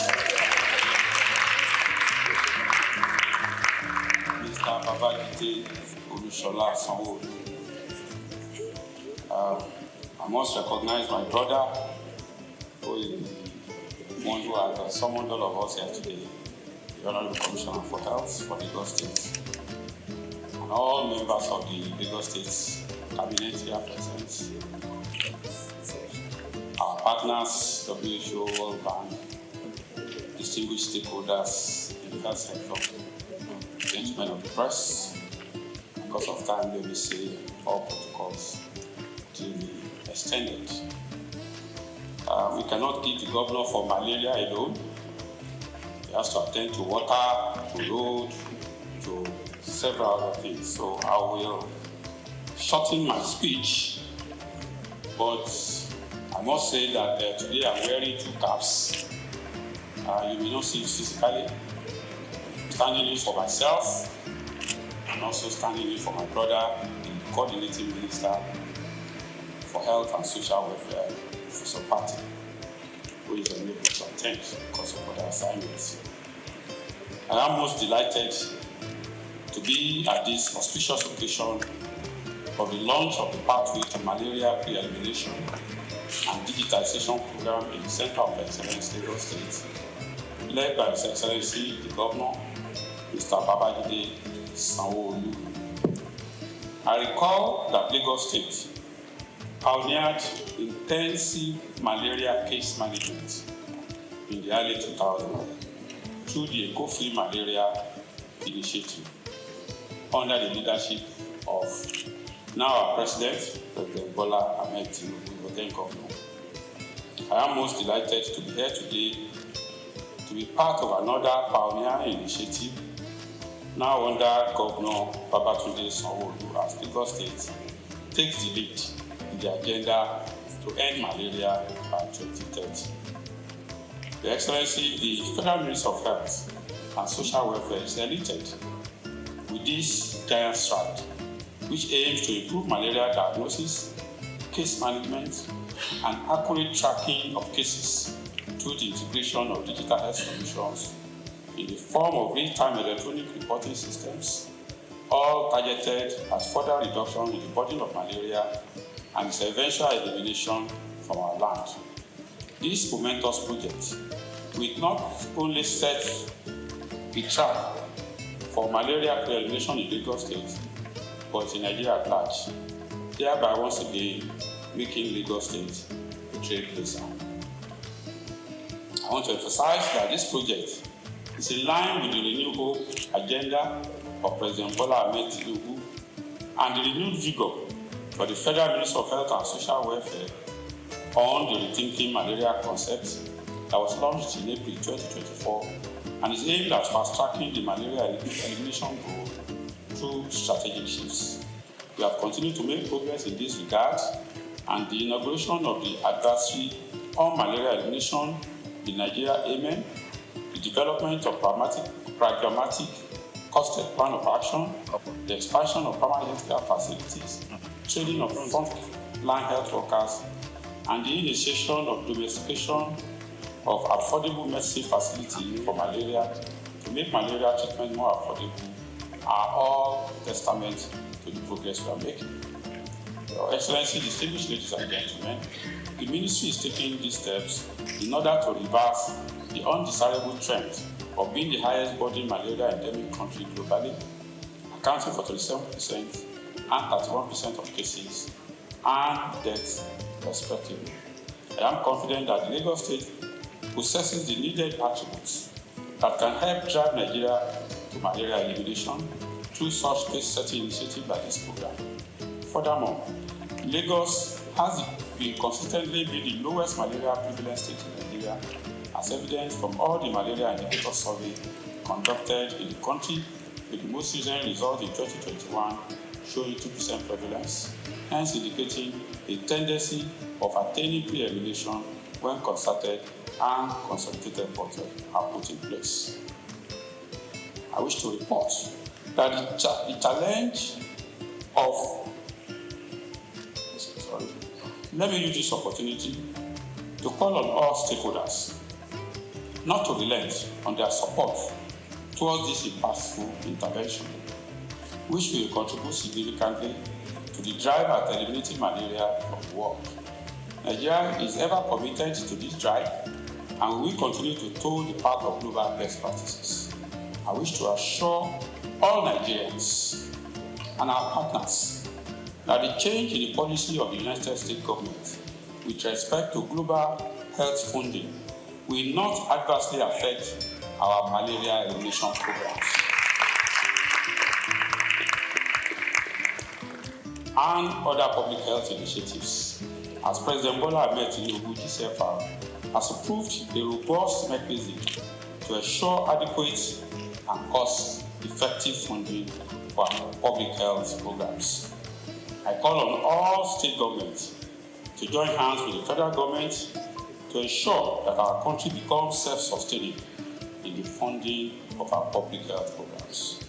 Before I end this address, let me commend once again and appreciate His Excellency, the Governor of Lagos State, Mr. Babajide Sanwo-Olu, and his health team, led by Professor Akin Abayomi, for initiating and executing this laudable innovative project.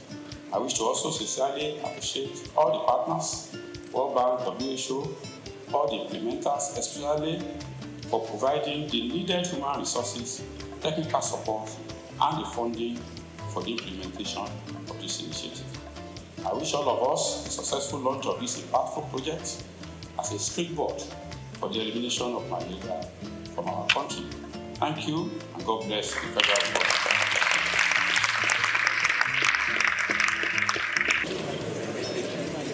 Distinguished invited guests, Your Excellencies, Honorable Minister of State, have your results.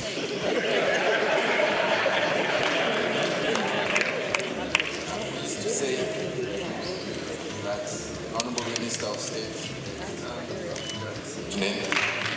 we will not be confining you in a bed in Lagos. Your result is negative.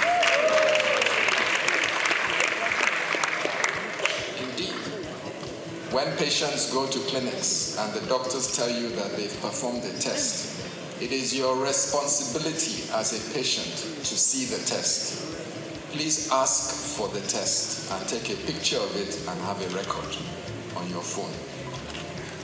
My governor, the Excellency of Lagos State, I'm pleased to tell you that you may continue with your duties. Congratulations, sir.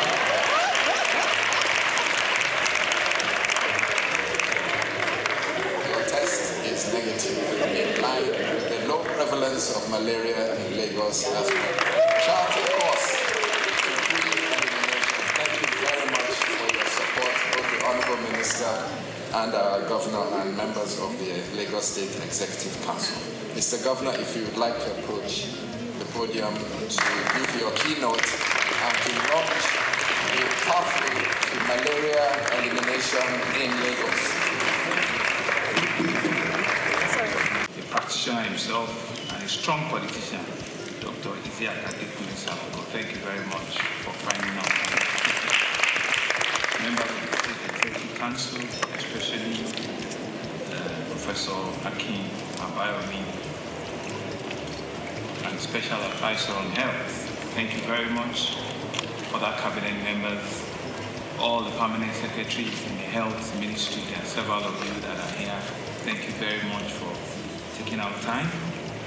The country director for the World Bank, Dr. Diop, the country representative for the WHO, Dr. Walter, all of our partners that are here, MyShamed, Impact, SFH, the National Malaria Organization, our friends from our neighboring state, the Honorable Commissioner for Health in Ogun State, thank you. All of our health practitioners and stakeholders that are here, gentlemen of the press, ladies and gentlemen. When you are asked to come forward and conduct a test that you did not prior psych yourself for, what will happen is you quickly your brain will raise back and say, have I been feeling unwell? What is going to happen? It just brought us back 5 years during COVID, and they said that they're going to do a COVID test. It was like, the heart was going to open and you don't know what will be the outcome. But you see, it's an important activity that we need to continue to subject ourselves to. You might think it's a simple thing, but it's so important. And that ability for you to come forward, if it has turned positive, what it will have just meant is that we need to make a treatment. It's not a death penalty, but it's really just for all of us to know that we need to do this thing and we need to be able to come forward transparently at all times and let us end all of these things that we don't want again in our sight. Thank you very much. And so it's an honor that I stand before all of you in this room are very strategic to launch the first in the country, another Lagos first, the pathway to malaria pre-elimination and digitalization program. We're here to affirm our commitment to safeguarding lives and the livelihood of every Lagosian. Malaria is more than a disease. It's a social-economic burden that has held back individuals, it has held back families and communities for such a long time. It robs us of our productivity, it drains us of our household incomes. And for many households in Lagos, especially those modest earners, malaria, the name alone brings shivers. It reduces their earning and reduces their ability to continue to earn more for their family. And so this financial strain often affects families and a lot of times causes heartbreaks and the rest of it. But we're here to put a stop or to even bring a voice to the step at which we want to eliminate that completely. It has affected school children from going to school, it has affected businesses, it has seen a whole lot of absenteeism and a lot of challenges in our society for several decades. But today, we have to change all of that narrative. The eradication of malaria is not just a good health news, it is indeed an economic imperative. It's a good news that all of us must beat our chest and be able to carry, if there's a pin, that we need to have, a pre-elimination, the campaign for it, we need to have it and we need to be able to dot it everywhere. We know from statistics how much malaria has cost our GDP, billions and billions of dollars. Imagine what Lagos could achieve with a lot of resources if we're able to eliminate all of this. We no longer have to choose between survival and opportunity. Imagine a Lagos where every child can attend school uninterrupted because of ill health, or an adult can contribute fully to the economy. And one thing that is instructive was the demonstration of Professor the slides by Professor Akiambam, and I saw others as well. I can see that Prof already has a side job. Animation and cartooning is a job that he can conveniently retire into. And the narratives were very clear. But the message was very, very transparently done. And all of us, in one form or the other, are guilty of this. You feel unwell, you think you have a fever, the next thing is you are diagnosing yourself with malaria. Very easy. Just give me injection. Just give me this tablet. I know what it is. We are all, self-diagnosing ourselves and self-telling ourselves that that is what it can only be and that is what it is. So just give us. But we can see that with knowledge and with communication, a lot of all of those negative things, you can rewrite them. And so this program represents a hope rooted on innovation, collaboration, and determination by leveraging digital tools that will ensure that every malaria case is tracked in real time. This is digital. Long are those days when you need to take a whole full blood from your body to just do a simple malaria test. I was asking for my bottle of Mortina because those days when they take your blood test, they must replenish it with a bottle of Mortina. But you can see that with just a small prick, and in no time you can actually. That's what digital life, has done. And so it has helped us by strengthening partnership with the private sector. We will expand access for quality care. It will help communities to have the knowledge and resources. It will build a culture of preventing that leaves no one behind. And that's the message we need to come out of from here.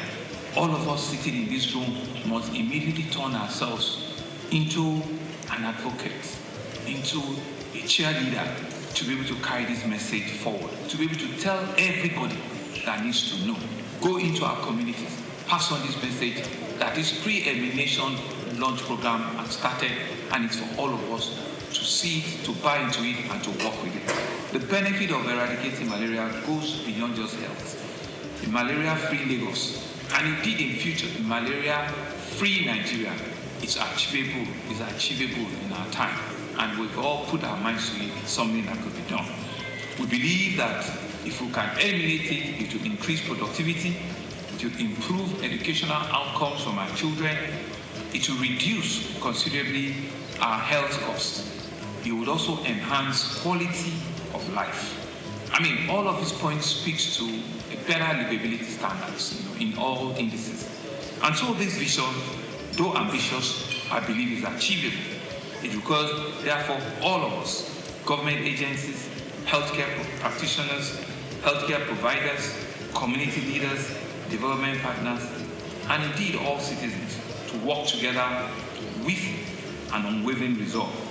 Success will not come overnight, but will be sustained effort and collaborative action. We will prevail. You saw the slides that a farmer and the lady on malaria and the lady on immunization. You saw the statistics between January and February, what the run rate should be. Yes, we could say that, this is just March, but we need to be able to double those numbers. We need to push those numbers to be able to achieve the 2025 target.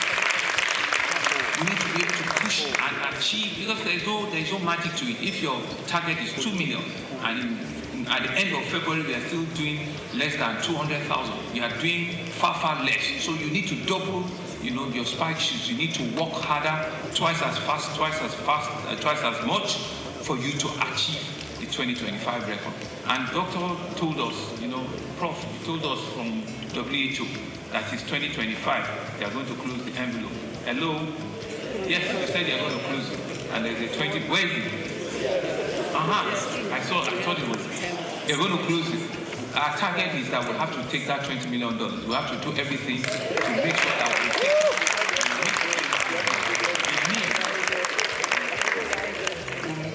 We'll meet the criteria very, very quickly. Because if it's something that we've all said we want to do, then everybody must be on the same page.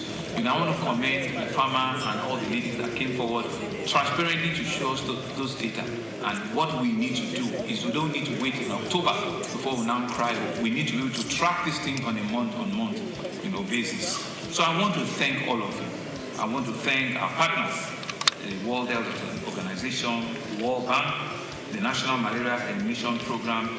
Our community pharmacists are here. All of our pharmaceutical associations are here. Thank you very much. Our various private and public hospitals, and all of you that are here for your valuable support in making this initiative positive.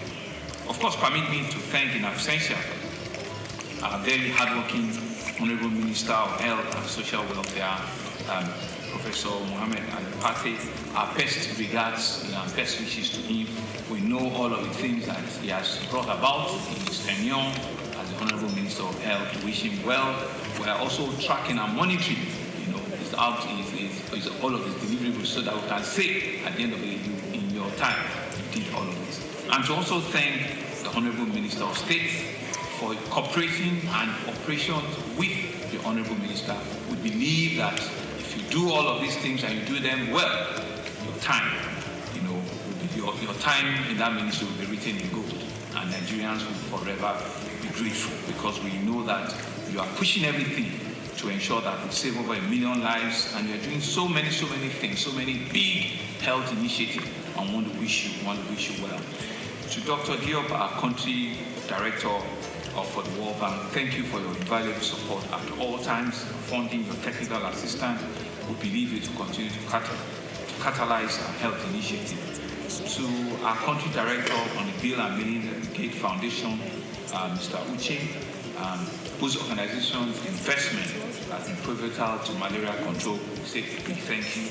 Dr. Walter, our WHO country representative, we believe that your expertise and your advocacy capacity has helped also to push this forward. Thank you very, very much. To all of our partners, Marshall, Mets, who I met last week, I did promise, I said I'll be here in person. And to all of our other partners, please, let's see this as a start to work. It's only when we achieve what we have set for ourselves that we have done the job. They don't pay people for attempts, they pay people for results. And it's the result that is important.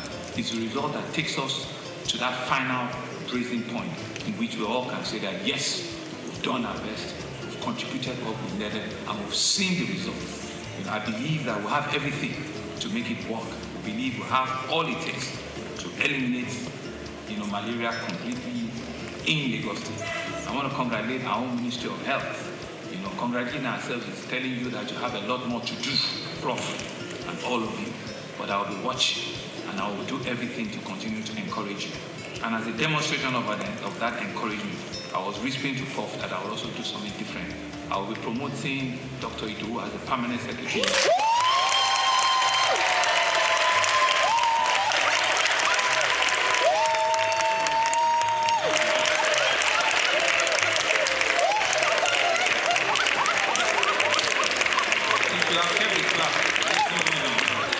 You don't know what you've done. By clapping means that she's going to work twice as much. So I wish her all the very best in this hard work she's doing. To my fellow Lagosians, the fight belongs to each of us. Let us embrace a preventive measure by eliminating mosquitoes, adapt, test before treatment. And I think that is the message we need to take away. All of our pharmaceutical establishments ensure that we can pass this message. Test before treatment. It is so important that we do not just take this for granted. Let us ensure that we can take this advocacy into our communities, into our nooks and crannies, and show really that once we have started this campaign in Lagos, we will go around every part of the city. We can rewrite the history of malaria in Lagos, and it is in our hand. It's all of us in this room that can help. I want to wish you all the very best, and I believe that when we work together, there's absolutely nothing that we cannot achieve together. Thank you very much. Mr. Governor Sir, may I plead your indulgence, Councillor President?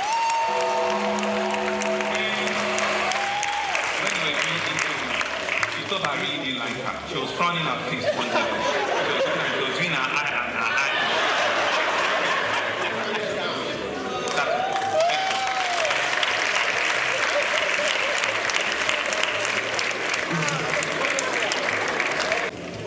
today's pre-admission launch of malaria from Lagos State.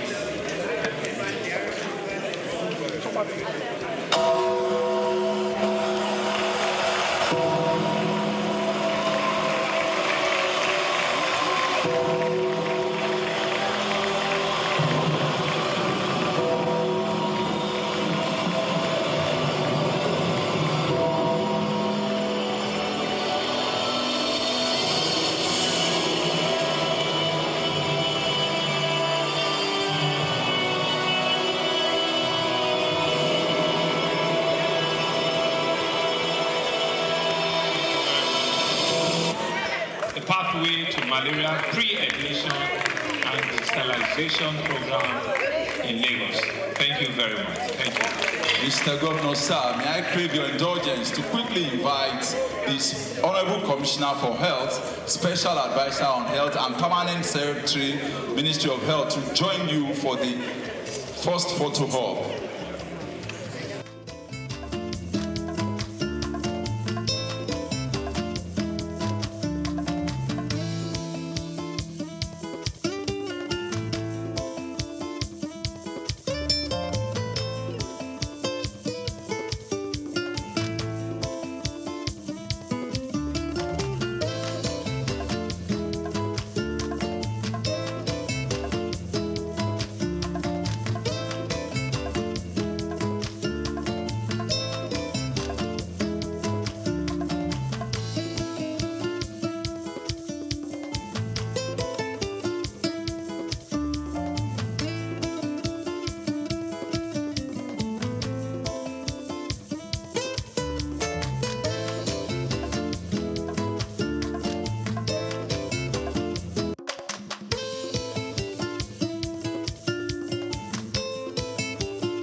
And as soon as we are done, also we are inviting all the permanent secretaries in Lagos State to join the executive governor, actors from the Federal Ministry of Health, all the directors that have accompanied the Minister of State for Health, all the directors in the Federal Ministry.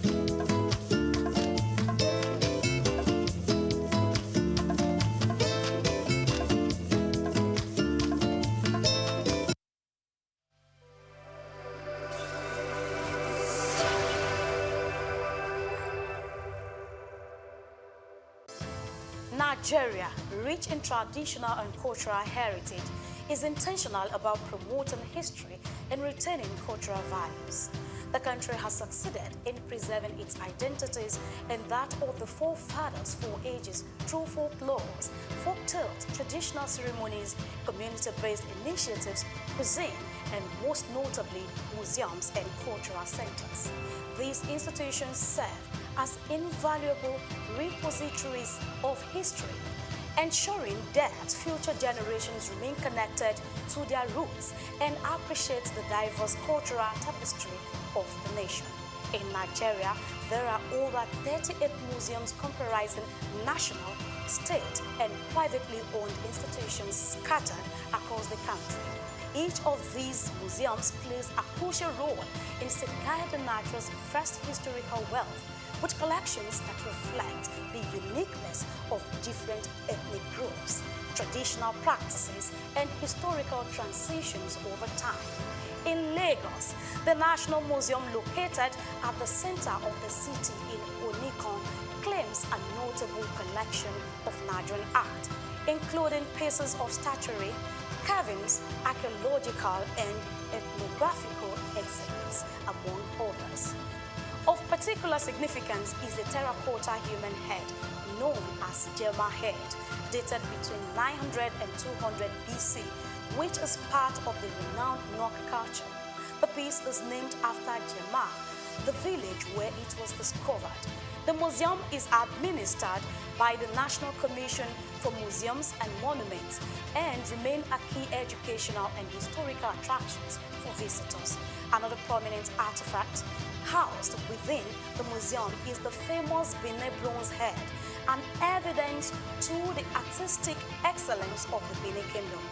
The museum has a lot of functions, some of which are to educate, to entertain, research, interpretation, conservation and preservation of our cultural heritage. And then the museum was established, Lagos Museum particularly, was established in 1957. It was formerly referred to as Department of Antiquities. So, well, the journey so far has been interesting because, we are here, to showcase our cultural heritage, not just to the country, but to the world.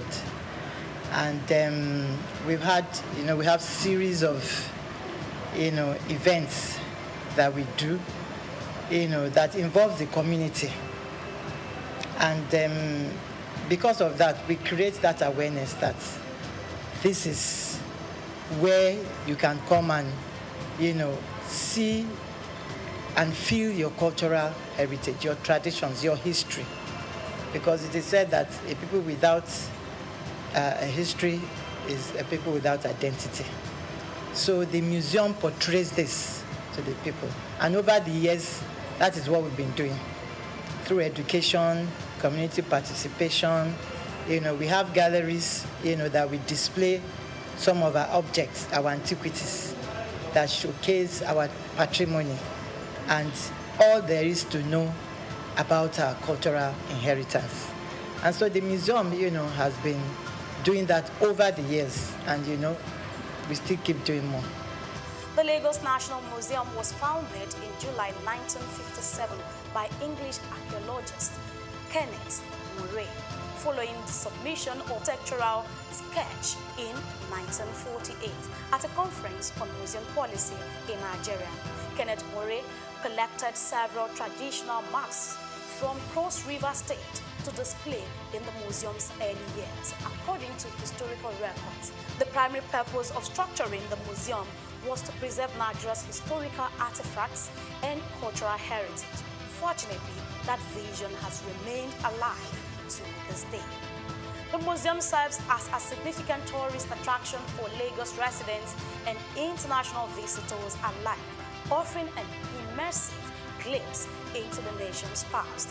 Some of the remarkable artifacts currently on display at the museum include the bullet-ridden car in which former Nigerian head of state, General Murtala Muhammad, was assassinated, pictures of previous rulers and presidents of Nigeria from different eras, a diverse collection of cultural drums, tools, and ceremonial staffs from various ethnic groups, historical crowns and caps of revered traditional rulers symbolizing their power and authority, photographs of Queen Elizabeth II and her entourage during her visit to Nigeria, reflecting moments of colonial history.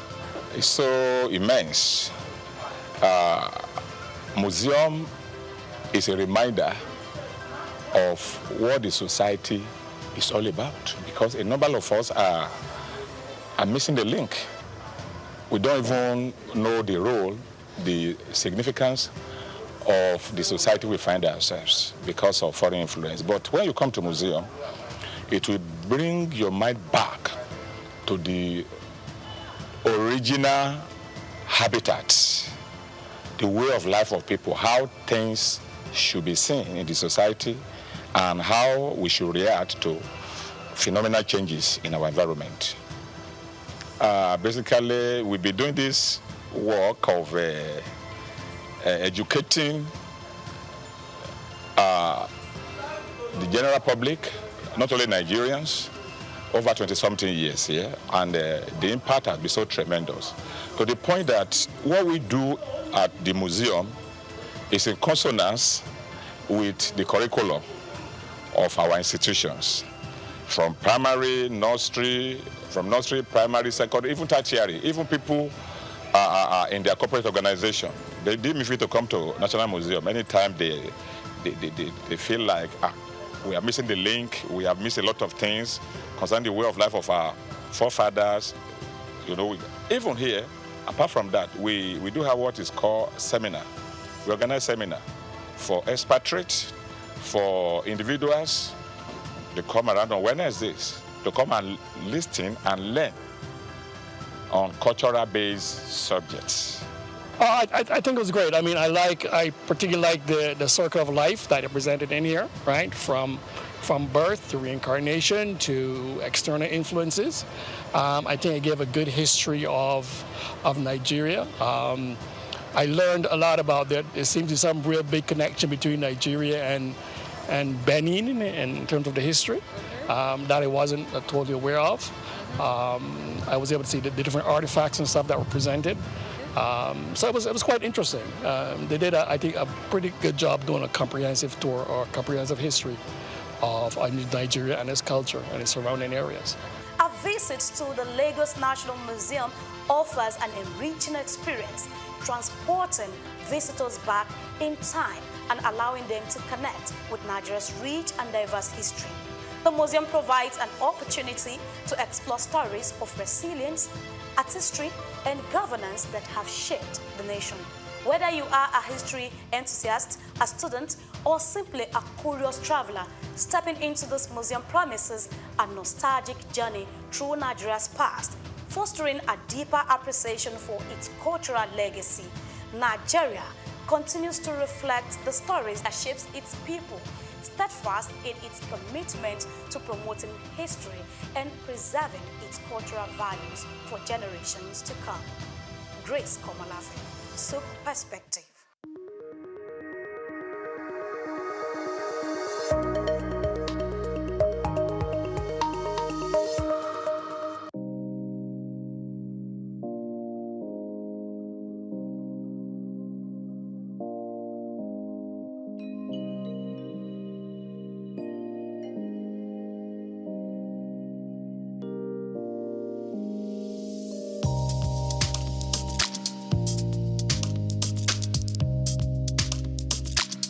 We should relax and enjoy every bit of the program, of the conference. We have a lot of things. We have a keynote.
Also would like to recognize the presence of the chairperson of today, in person of Morenike George Taylor. She's the president, Restaurant, Cakes, Bars, and Clubs Association. You're welcome. Thank you for coming. We also like to recognize the presence of Mr. Lucas Rahim, who is the director of SIRD, Lagos State Consumer Protection Agency, LASCOPA. You're welcome. Thank you for coming. Also in our midst is engineer Greg Ashibogu. is the chairman, GK Foundation and Grashi Global Foundation. You're welcome, sir. Please a round of applause for him, please. He has been a supporter of Mr. Razak's work. Thank you so very much. You're welcome, sir. We also like to recognize the presence of Engineer Oyatoye, who is the Director, Policy Research and Development, Lagos State Safety Commission. Thank you for coming, sir. We appreciate your presence. Thank you. Representing the DG of NAFDAC in our midst is Dr. Ifeoma Okafor. A round of applause. Thank you so very much for coming. We appreciate your presence. Thank you very much. We also like to recognize the presence of Mr. Oluwole Ogundele, who is the guest speaker. Thank you so very much for gracing this occasion. We are elated to have you around. Also in our midst today is Mr. Laja Shomiron. He's also a guest speaker today. A round of applause.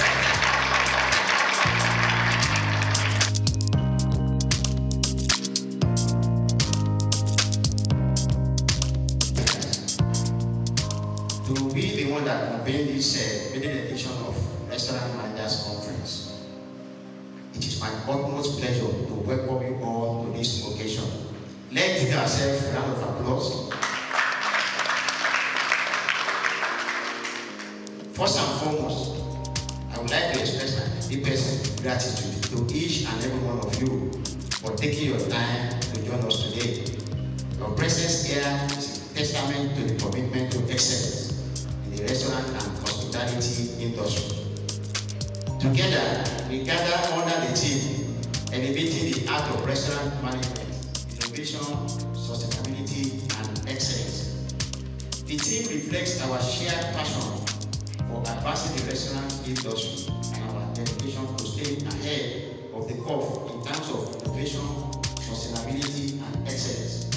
And as we navigate the complexity of the modern restaurant landscape, it is imperative that we prioritize these three pillars: innovation, sustainability, and excellence, which will form the foundation of our discussions today as we explore the cutting-edge strategies, best practices, and innovative solutions to drive success in our industry.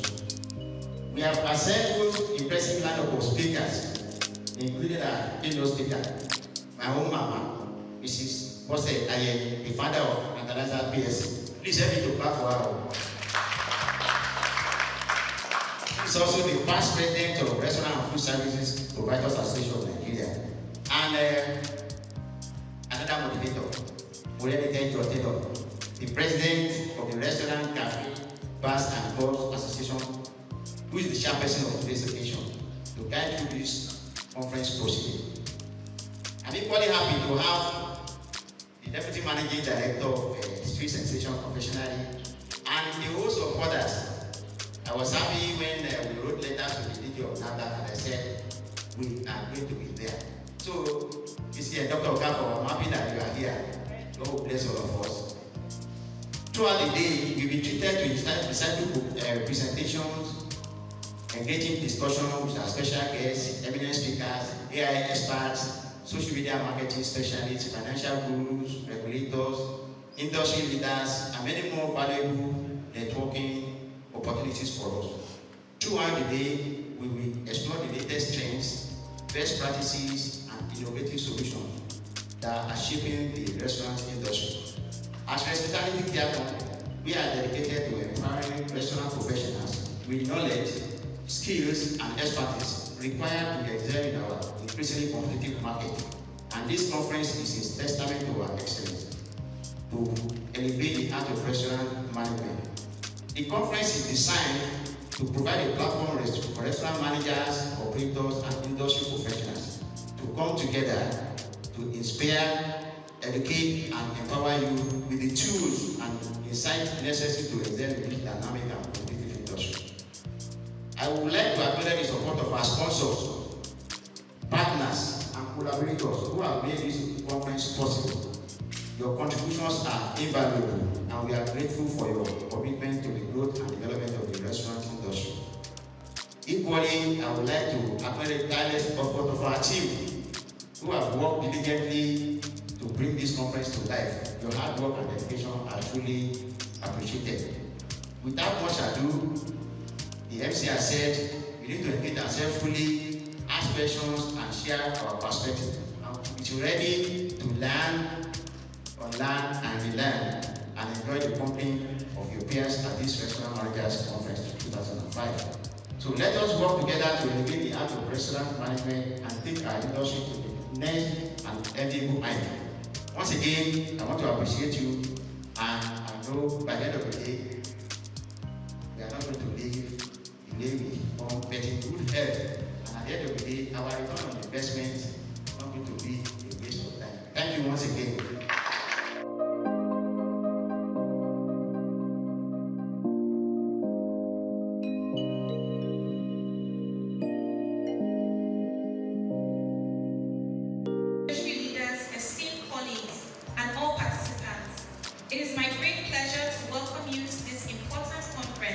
Dedicated to the growth and development of the restaurant and hospitality industry in Nigeria.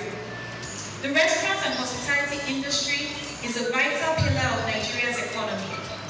It provides employment to millions, drives tourism, supports local farmers and food suppliers, and contributes significantly to our GDP. This sector is not just about serving or providing accommodation. It is about experiences, innovation, and economic transformation.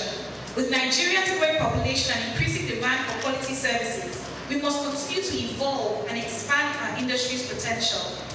This conference is an essential platform for sharing best practices, discussing industry challenges, and exploring emerging trends such as digital transformation, AI, sustainability, customer experience enhancement, and food safety. It is through collaboration and knowledge sharing that we can stay ahead in this competitive landscape and ensure our businesses thrive in an ever-changing world.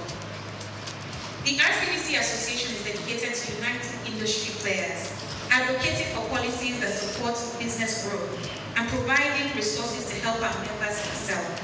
By joining our association, participants have always had access to valuable networking opportunities, training programs, and strategic partnerships.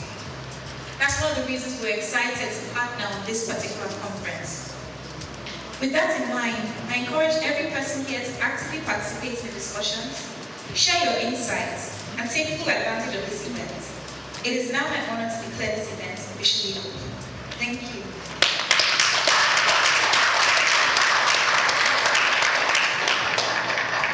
I have just a few more things to say before I hand over the microphone. So my question one more time is, did I get my slides up, or will I be winging it? Can you see my slides?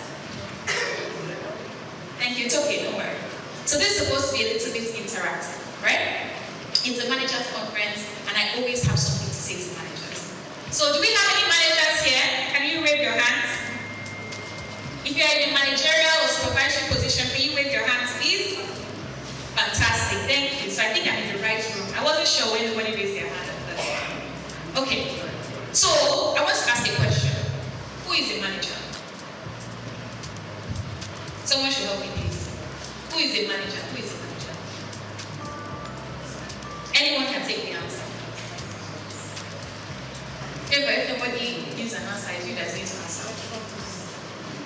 Who is a manager? Who is a manager? I have my team for 355, so don't worry. I came prepared. It's called Start With Your Why. You are standing in a position and you have an opportunity to improve your life and improve the lives of those around you. You impact people's lives. Someone that wants to propose to their girlfriend and wants to get married, you will be part of their life experience forever, just by being a manager in a restaurant or in a food establishment. So in such a critical role, that if you are occupying it, you need to understand what role am I in. And from my own organization, not only did I invite managers, I invited supervisors that want to be managers. Because when you aspire towards a position, you need to know what that position is going to be. Okay, let's assume we know what a manager is now. What does an effective manager do? So can I have just a few contributions? What does an effective manager do? Yes, please.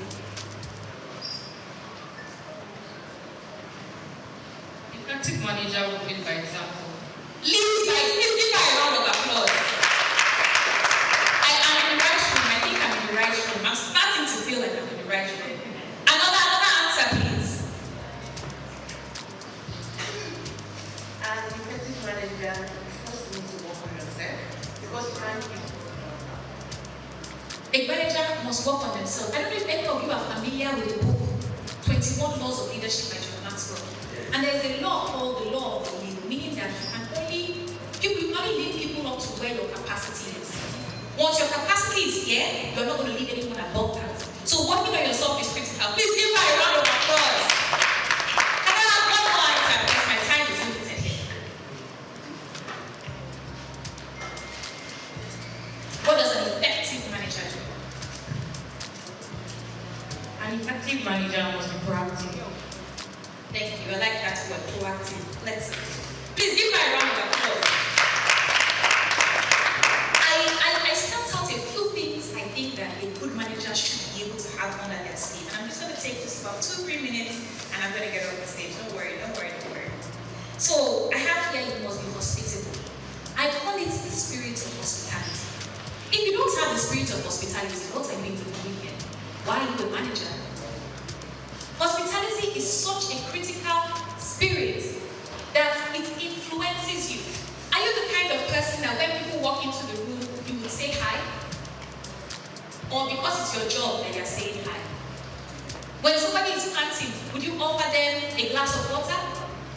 If someone sits down and then they're sweating profusely because they just came out from outside, do you think that the person has to order water before the waiter goes to them and says, sorry sir, would you like a bottle of water? The act of being hospitable. So if you are not hospitable, definitely this will not be the right career for you.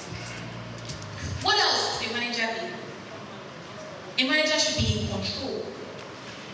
I expect that if you are actually told to govern an organization, you are in control of what's happening in that organization. How can you be in control of what you don't know? So you must be aware of everything that's happening in that place. From the kitchen to the floor, to your marketing, to your customers, what are they saying? If you sit in your office all the time, how are you going to know what your customers are saying about your product, about your space? A good manager must be able to supervise. What is supervision? Is it just giving orders or ensuring that orders are completed? How many times do we need to follow up with you when something is stated? A good manager must be meticulous. Because sometimes, staff are very tricky. They will tell you that they clean the place, they will clean only the top. When you now go and lift it up, you now notice that this cleaner did not clean the bottom of this place. How are you going to ensure that the right thing is done if you're not meticulous?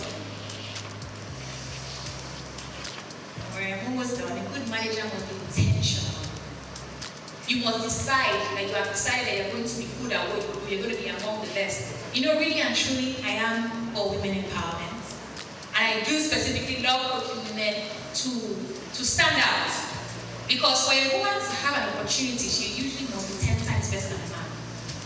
So if it's a man that's pretty good, people will just say, oh, let us give that opportunity. But before they give a woman an opportunity to become a COO or a CEO, you will see her CV. Her CV is double the CV of the man that equally holds a position. Please give women a round of applause. Okay, the men are happy. Give all of themselves a round of applause. A good manager must be a good example. And finally, practice servant leadership. I want you, as you attend this conference, to pick up a few things and decide, what will I do differently following this conference? Maybe I missed something. Before I close up my work today, does anyone want to add anything else that they think a good manager should be? I leave the floor. Any other comments? Thank you, ma'am. Good teamwork and good communication. Give my round of applause! There's no I in team. If you are not a team player, why are you a manager? You can't do everything yourself. You must believe in division of labor. And that's why I asked all of you to join me with my presentation this morning by asking questions. So thank you so much for your time. And I hope that this conference will be as impactful for you as it is for me. Thank you.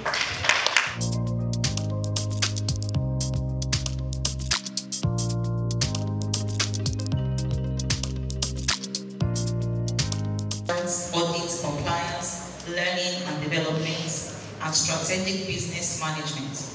She currently serves as Deputy Managing Director and Executive Director at Sweet Sensation, a pioneering quick service restaurant QSR company in Nigeria. Ayo's career began at PwC, where she managed audit and compliance reviews for publicly listed companies in North America. She earned a reputation for driving change, optimizing processes, and building strong teams, rising to a global managerial role. Our ability to innovate and lead has been instrumental in Sweet Sensation's ongoing transformation. Under our leadership, the company has implemented strategic growth initiatives, enhanced internal accountability, and restructured internal processes to ensure business continuity and sustainability. Ayo's empowering leadership style emphasizes coaching, collaboration, and clear communication. Food evangelist, and I think he really is that. So let's please give him a round of applause. I know that there's a team of people who support him, who coach him, who help him, who partner with him. So I want to also take time to acknowledge and recognize them. Please give them a round of applause.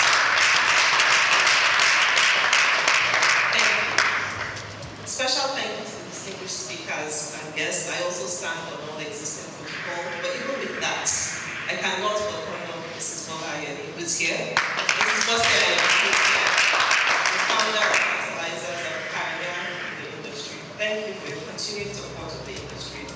It's also lovely to meet the chairperson of RCDC, an organization I belong to as well. So welcome. Thank you. I don't follow my NAFDAC people, I will get in trouble. So, well done, man. Thank you for all you do at NAFDAC. Thank you. Making sure that food is safe and that people can live quality lives. Thank you so much. Thank you. Okay. Before I dive into my very, very brief speech, I must honor my mother, Lady Dame Kende Hampson, the founder and CEO of Sweet Sensation. Chairperson of Restaurant. I'm grateful for the organization she built because giving me a platform, it's giving various people a platform to lead, to inspire others. So she's not able to be here, but I bring lovely greetings from her to everyone here. Okay, so I've been asked to give a very, very short welcome speech, or I think it's opening the short speech by special guest. And you know, this topic, elevating the art of restaurant management, innovation, sustainability, and excellence, is so relevant. So I want to start by just saying, this topic is so relevant to our industry. Anyone who's been in an industry for a few years knows how important these topics are. The industry is shifting rapidly, things are changing so fast. Sometimes you understand your consumers, sometimes you don't even understand them anymore. Technology is reshaping how things happen, and things are moving at a fast speed. So I'm so grateful to be part of a conference that recognizes the importance of these topics and brings people together to learn about these topics. Sustainability is no longer just a buzzword, it is a business imperative. How can we make sure that the organization not just survives, but thrives and can be sustainable for years to come? And I'm really grateful that we have the opportunity to learn about that at this conference. So, for those who are here, whether you sponsored yourself to come here or whether your company has funded you, I want to really encourage you to listen.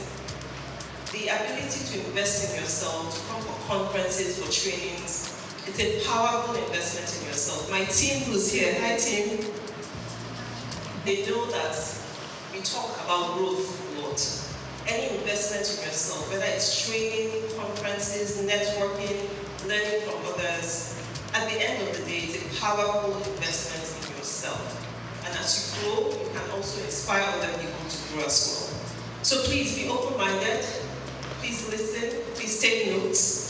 Network with your peers or colleagues or people who you admire within the industry. But please make sure you learn. Make sure when you go back to your companies, you are teaching others as well, others who couldn't be here. and that you're allowing others to grow as you grow yourself. So thank you again to everyone. Welcome to the conference, and thank you again to the convener for the opportunity to be here.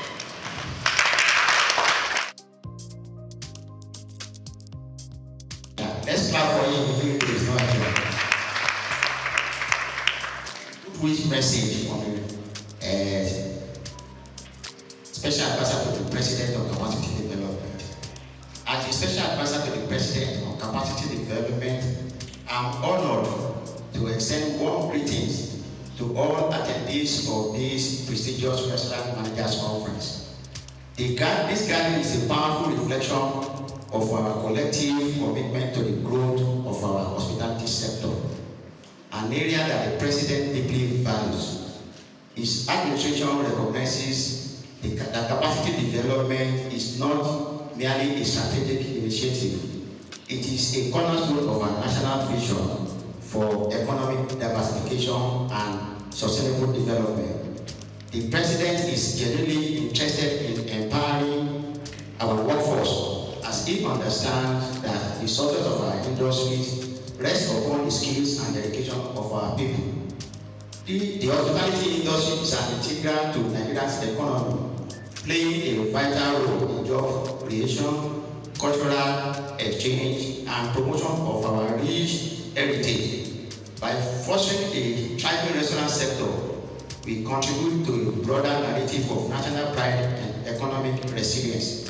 The President believes that by investing in the training and development of our hospitality professionals, we are not only enhancing service standards, but also positioning Nigeria as a premier destination for culinary experience and global tourism.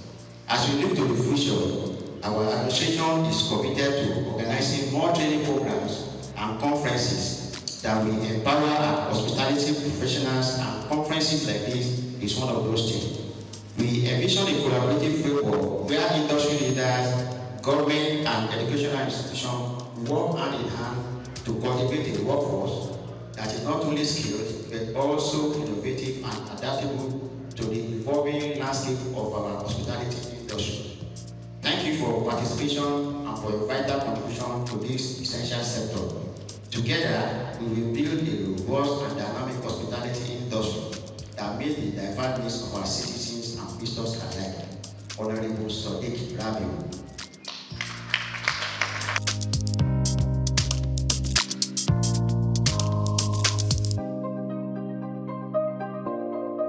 Good morning, ladies and gentlemen. I'm highly privileged to be here. You imagine what this young lady here is doing. I'm particularly excited for this opportunity to stand in this capacity from Nigerian Institute of Food Science and Technology, especially where I represent as the chief servant. You know, that name chairman is just a name. They're actually the chief servant of the institute, and I'm privileged to be doing that because the Institute of Food Science and Technology has raised me to be a confident person and to be able to add value to the society. And I think that is the beauty of life.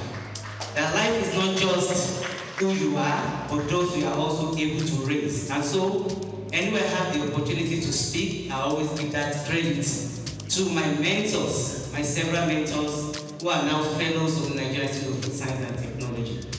Particularly, let me congratulate Mr. Razak, our own food evangelist. We call him Mr. Food. He has several names. I have my good message, but I just feel like speaking to us. Mr. Razak is a blessing to us in the Institute, and we are praying for him. This is just a tip of the iceberg of what God is about to use him to do in Nigeria and beyond that in the world. And so I'm happy to witness this maiden edition of the Restaurant Managers Conference. This is a great one. Please can you give yourself rounds of applause. I'm particularly excited because just yesterday I was privileged to train bakery and pastry staffs, you know, in a big conglomerate when it comes to confectionaries in Lagos, Ogun, and some states at Shagam Artists yesterday. And one of the things I told them is that as leaders, as managers, you are the team leader. It's is not just what you tell your staff, it is what they see you do. No food, the best of food safety management system will not fly if it does not start and end at your table. If the staff need PPEs, you are not providing it, what more can they do? If you can enter the processing floor without doing the needful, then you have not shown them the right example. And so as restaurant managers, as supervisors, when it comes to anything food processing, you are at the center and you must do what is right. And you know, if it is not safe, it is not food. If people buy your products and they come down with gastroenteritis, then there won't be a repeat purchase. And that's the truth. And so that means they are losing trust in your brand. So for you to build trust in every bite, like one of my friends who is also a food safety trainer here would say, then you have to do the right thing. And so we are here, that's why we are all here. To learn, to unlearn, and relearn. And I'm sure you get the best from this conference. So this is just the beginning. I wish you all greater and bigger opportunities to learn and shape the Nigerian economy and ensure food security in Nigeria. So you are all welcome. Mr. Razak, congratulations. You are a brother and you remain a brother. We continue to support all that you do. Thank you, Mrs. Moderator. Don't worry, I'm coming back with a lecture on medicine.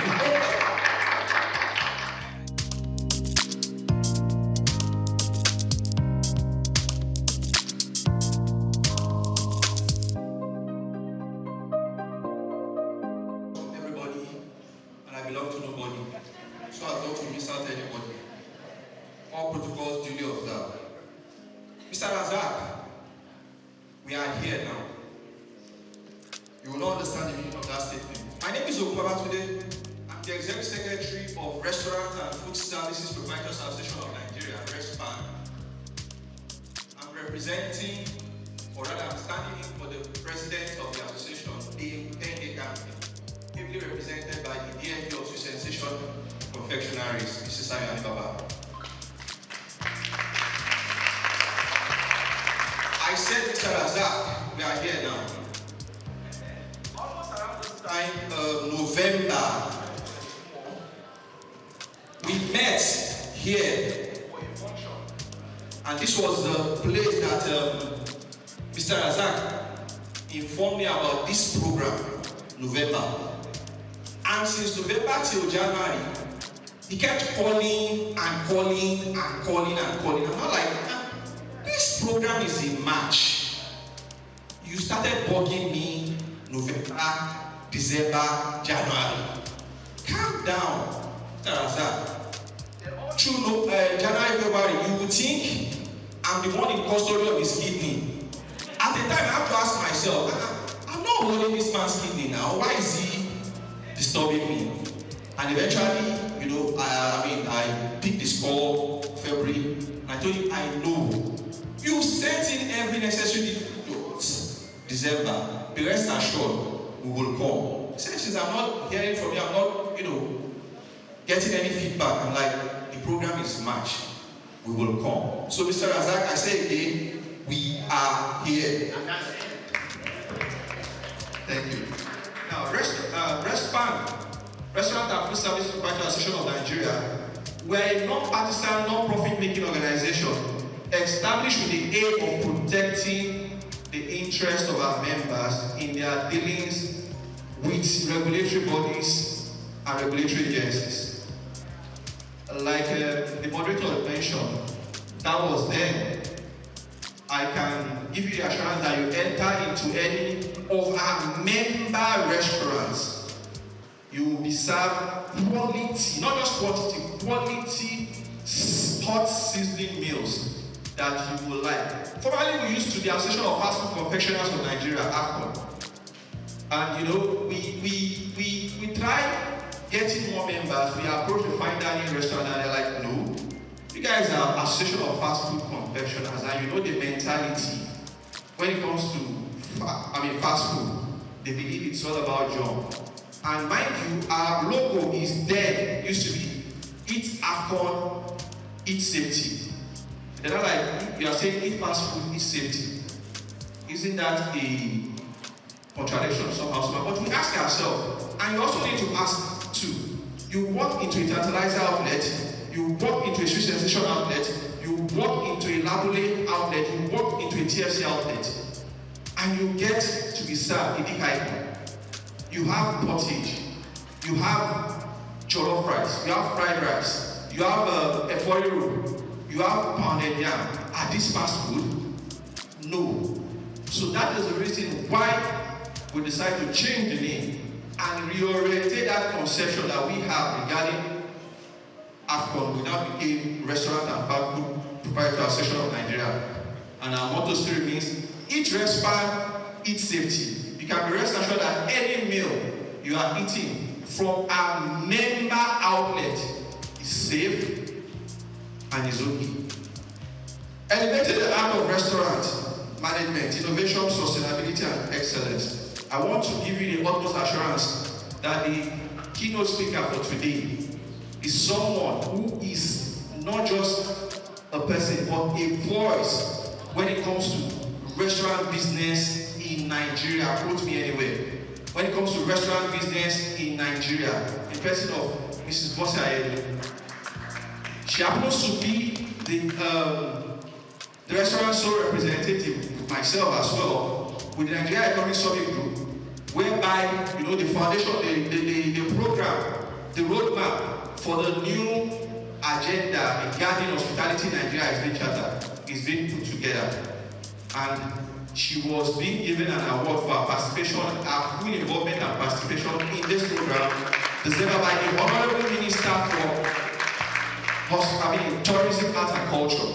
So, like the MC said, and speaker before me said, please relax, unlearn, learn, relearn, because we are here for a whole lot of robust lecturing, teaching, and the rest. And every other guest speakers that are taking the sections today, you can be rest assured, yes, they are sound. Mr. Razak, count on us as an able and ready-made partners for this program going forward. Thank you. God bless you all.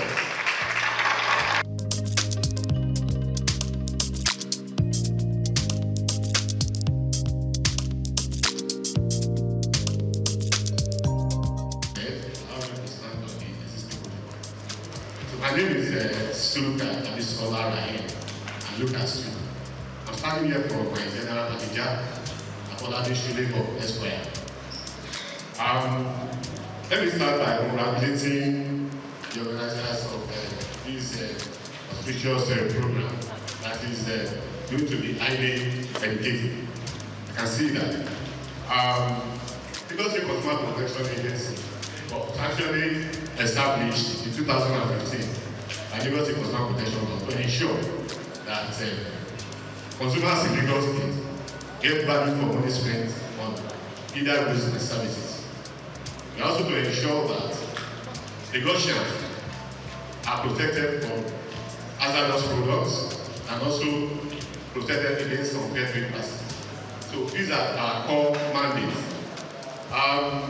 Going back to this event, which is about food safety, I know the keynote speakers are going to do justice to their topic. So in order not to preempt it, I don't think I have the knowledge to do that.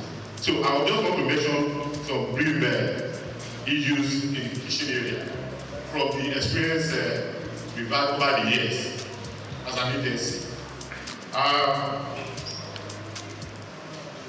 This restaurant operation involve handling, preparation, and storage of food. So those are the key areas we want the operators and managers to look into, to look to the improvement on these three areas. Also, while preparing food for consumers, they should try as much as possible to avoid cross-contamination and food spoilage, so on and so forth.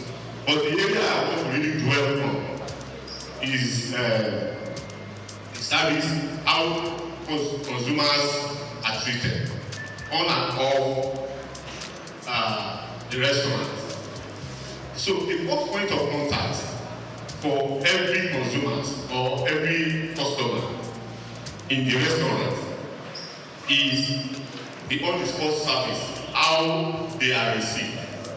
So I want to say that since the managers are here, over the years, most of the complaints we attended to in the agency has to do with how consumers are received.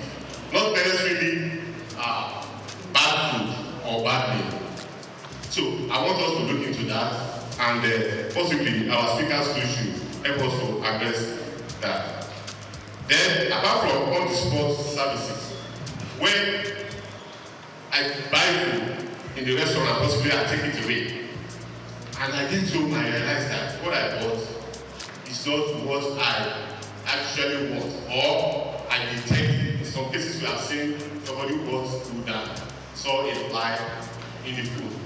We cannot rule that out. So now, why try to reach out to the restaurant? The person at the other hand failed to do justice or to attend to the complaint queue.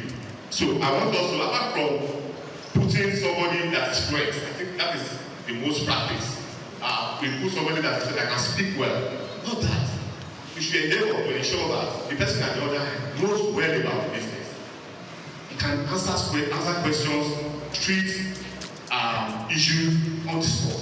And if the person that is receiving the complaint at first hand cannot do that, he should be trained to escalate the problem to a senior manager or somebody who is well equipped about how the business is run, so that we avoid sanctions and penalties from government agencies like SOCA. I want to inform you that the 2015 law has been reviewed and signed into law by His Excellency Mr. Governor, 2024 law that empowers agencies to seal all premises without referring to the court. Initially, we have to go to the court to seek for a seal order. So I'm not saying that we are out to, like my general manager would say, allow business to thrive in Lagos. We are not out to destroy businesses, but then we are not going to lose our focus, which is to ensure that consumers in the Lagos State are protected. We are all consumers. So this is a very big opportunity for everyone here, both managers, the operators, and of course all of us are consumers, to ensure that we improve on the service delivery in our restaurants. To round up, like we always say, consumers in Lagos State are kings. So I want to enjoy all of us here. We always treat consumers as kings. That is the message from my general manager, Afolabi Shilego Espe. Thank you, and God bless you. The distinguished guests, esteemed restaurant manager, industry, stakeholders, ladies and gentlemen, it is my great pleasure to extend warm greeting to you all on behalf of the Lagos State Safety Commission at this prestigious gathering, the Restaurant Manager Conference. I commend the organizers for selecting such a crucial and forward-thinking team, elevating the heart of restaurant management, innovation, sustainability, and excellence. The hospitality industry, particularly the restaurant sector, plays a vital role in the economic and social fabric of Lagos State. As a hub of diverse culinary experiences and a key driver of tourism, restaurants are more than just places to eat. They are spaces of creativity, culture, and commerce. However, ensuring safety, sustainability, and operational excellence is paramount to their continued growth and success.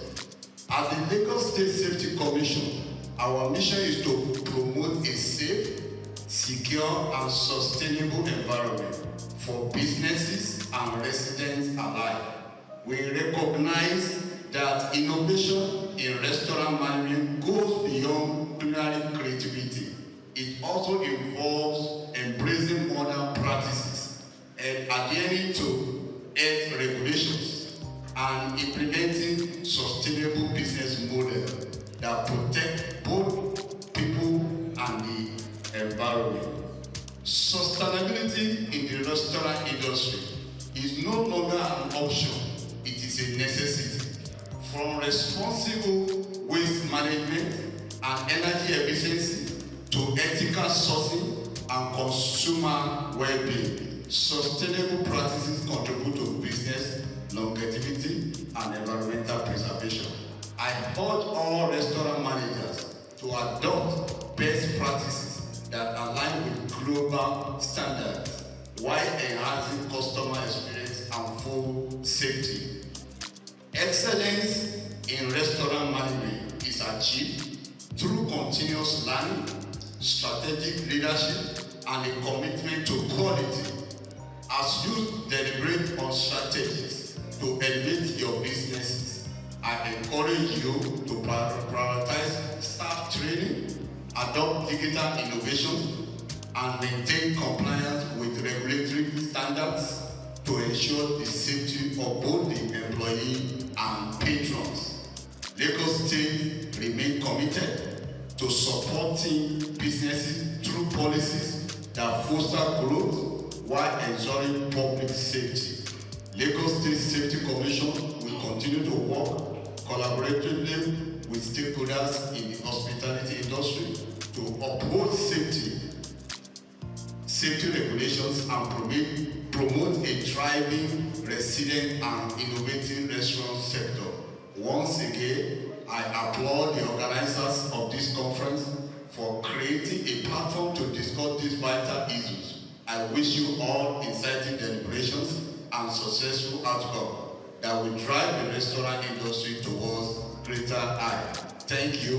May this conference inspire transformative ideas for a safer, more sustainable, and more excellent restaurant industry in Lagos.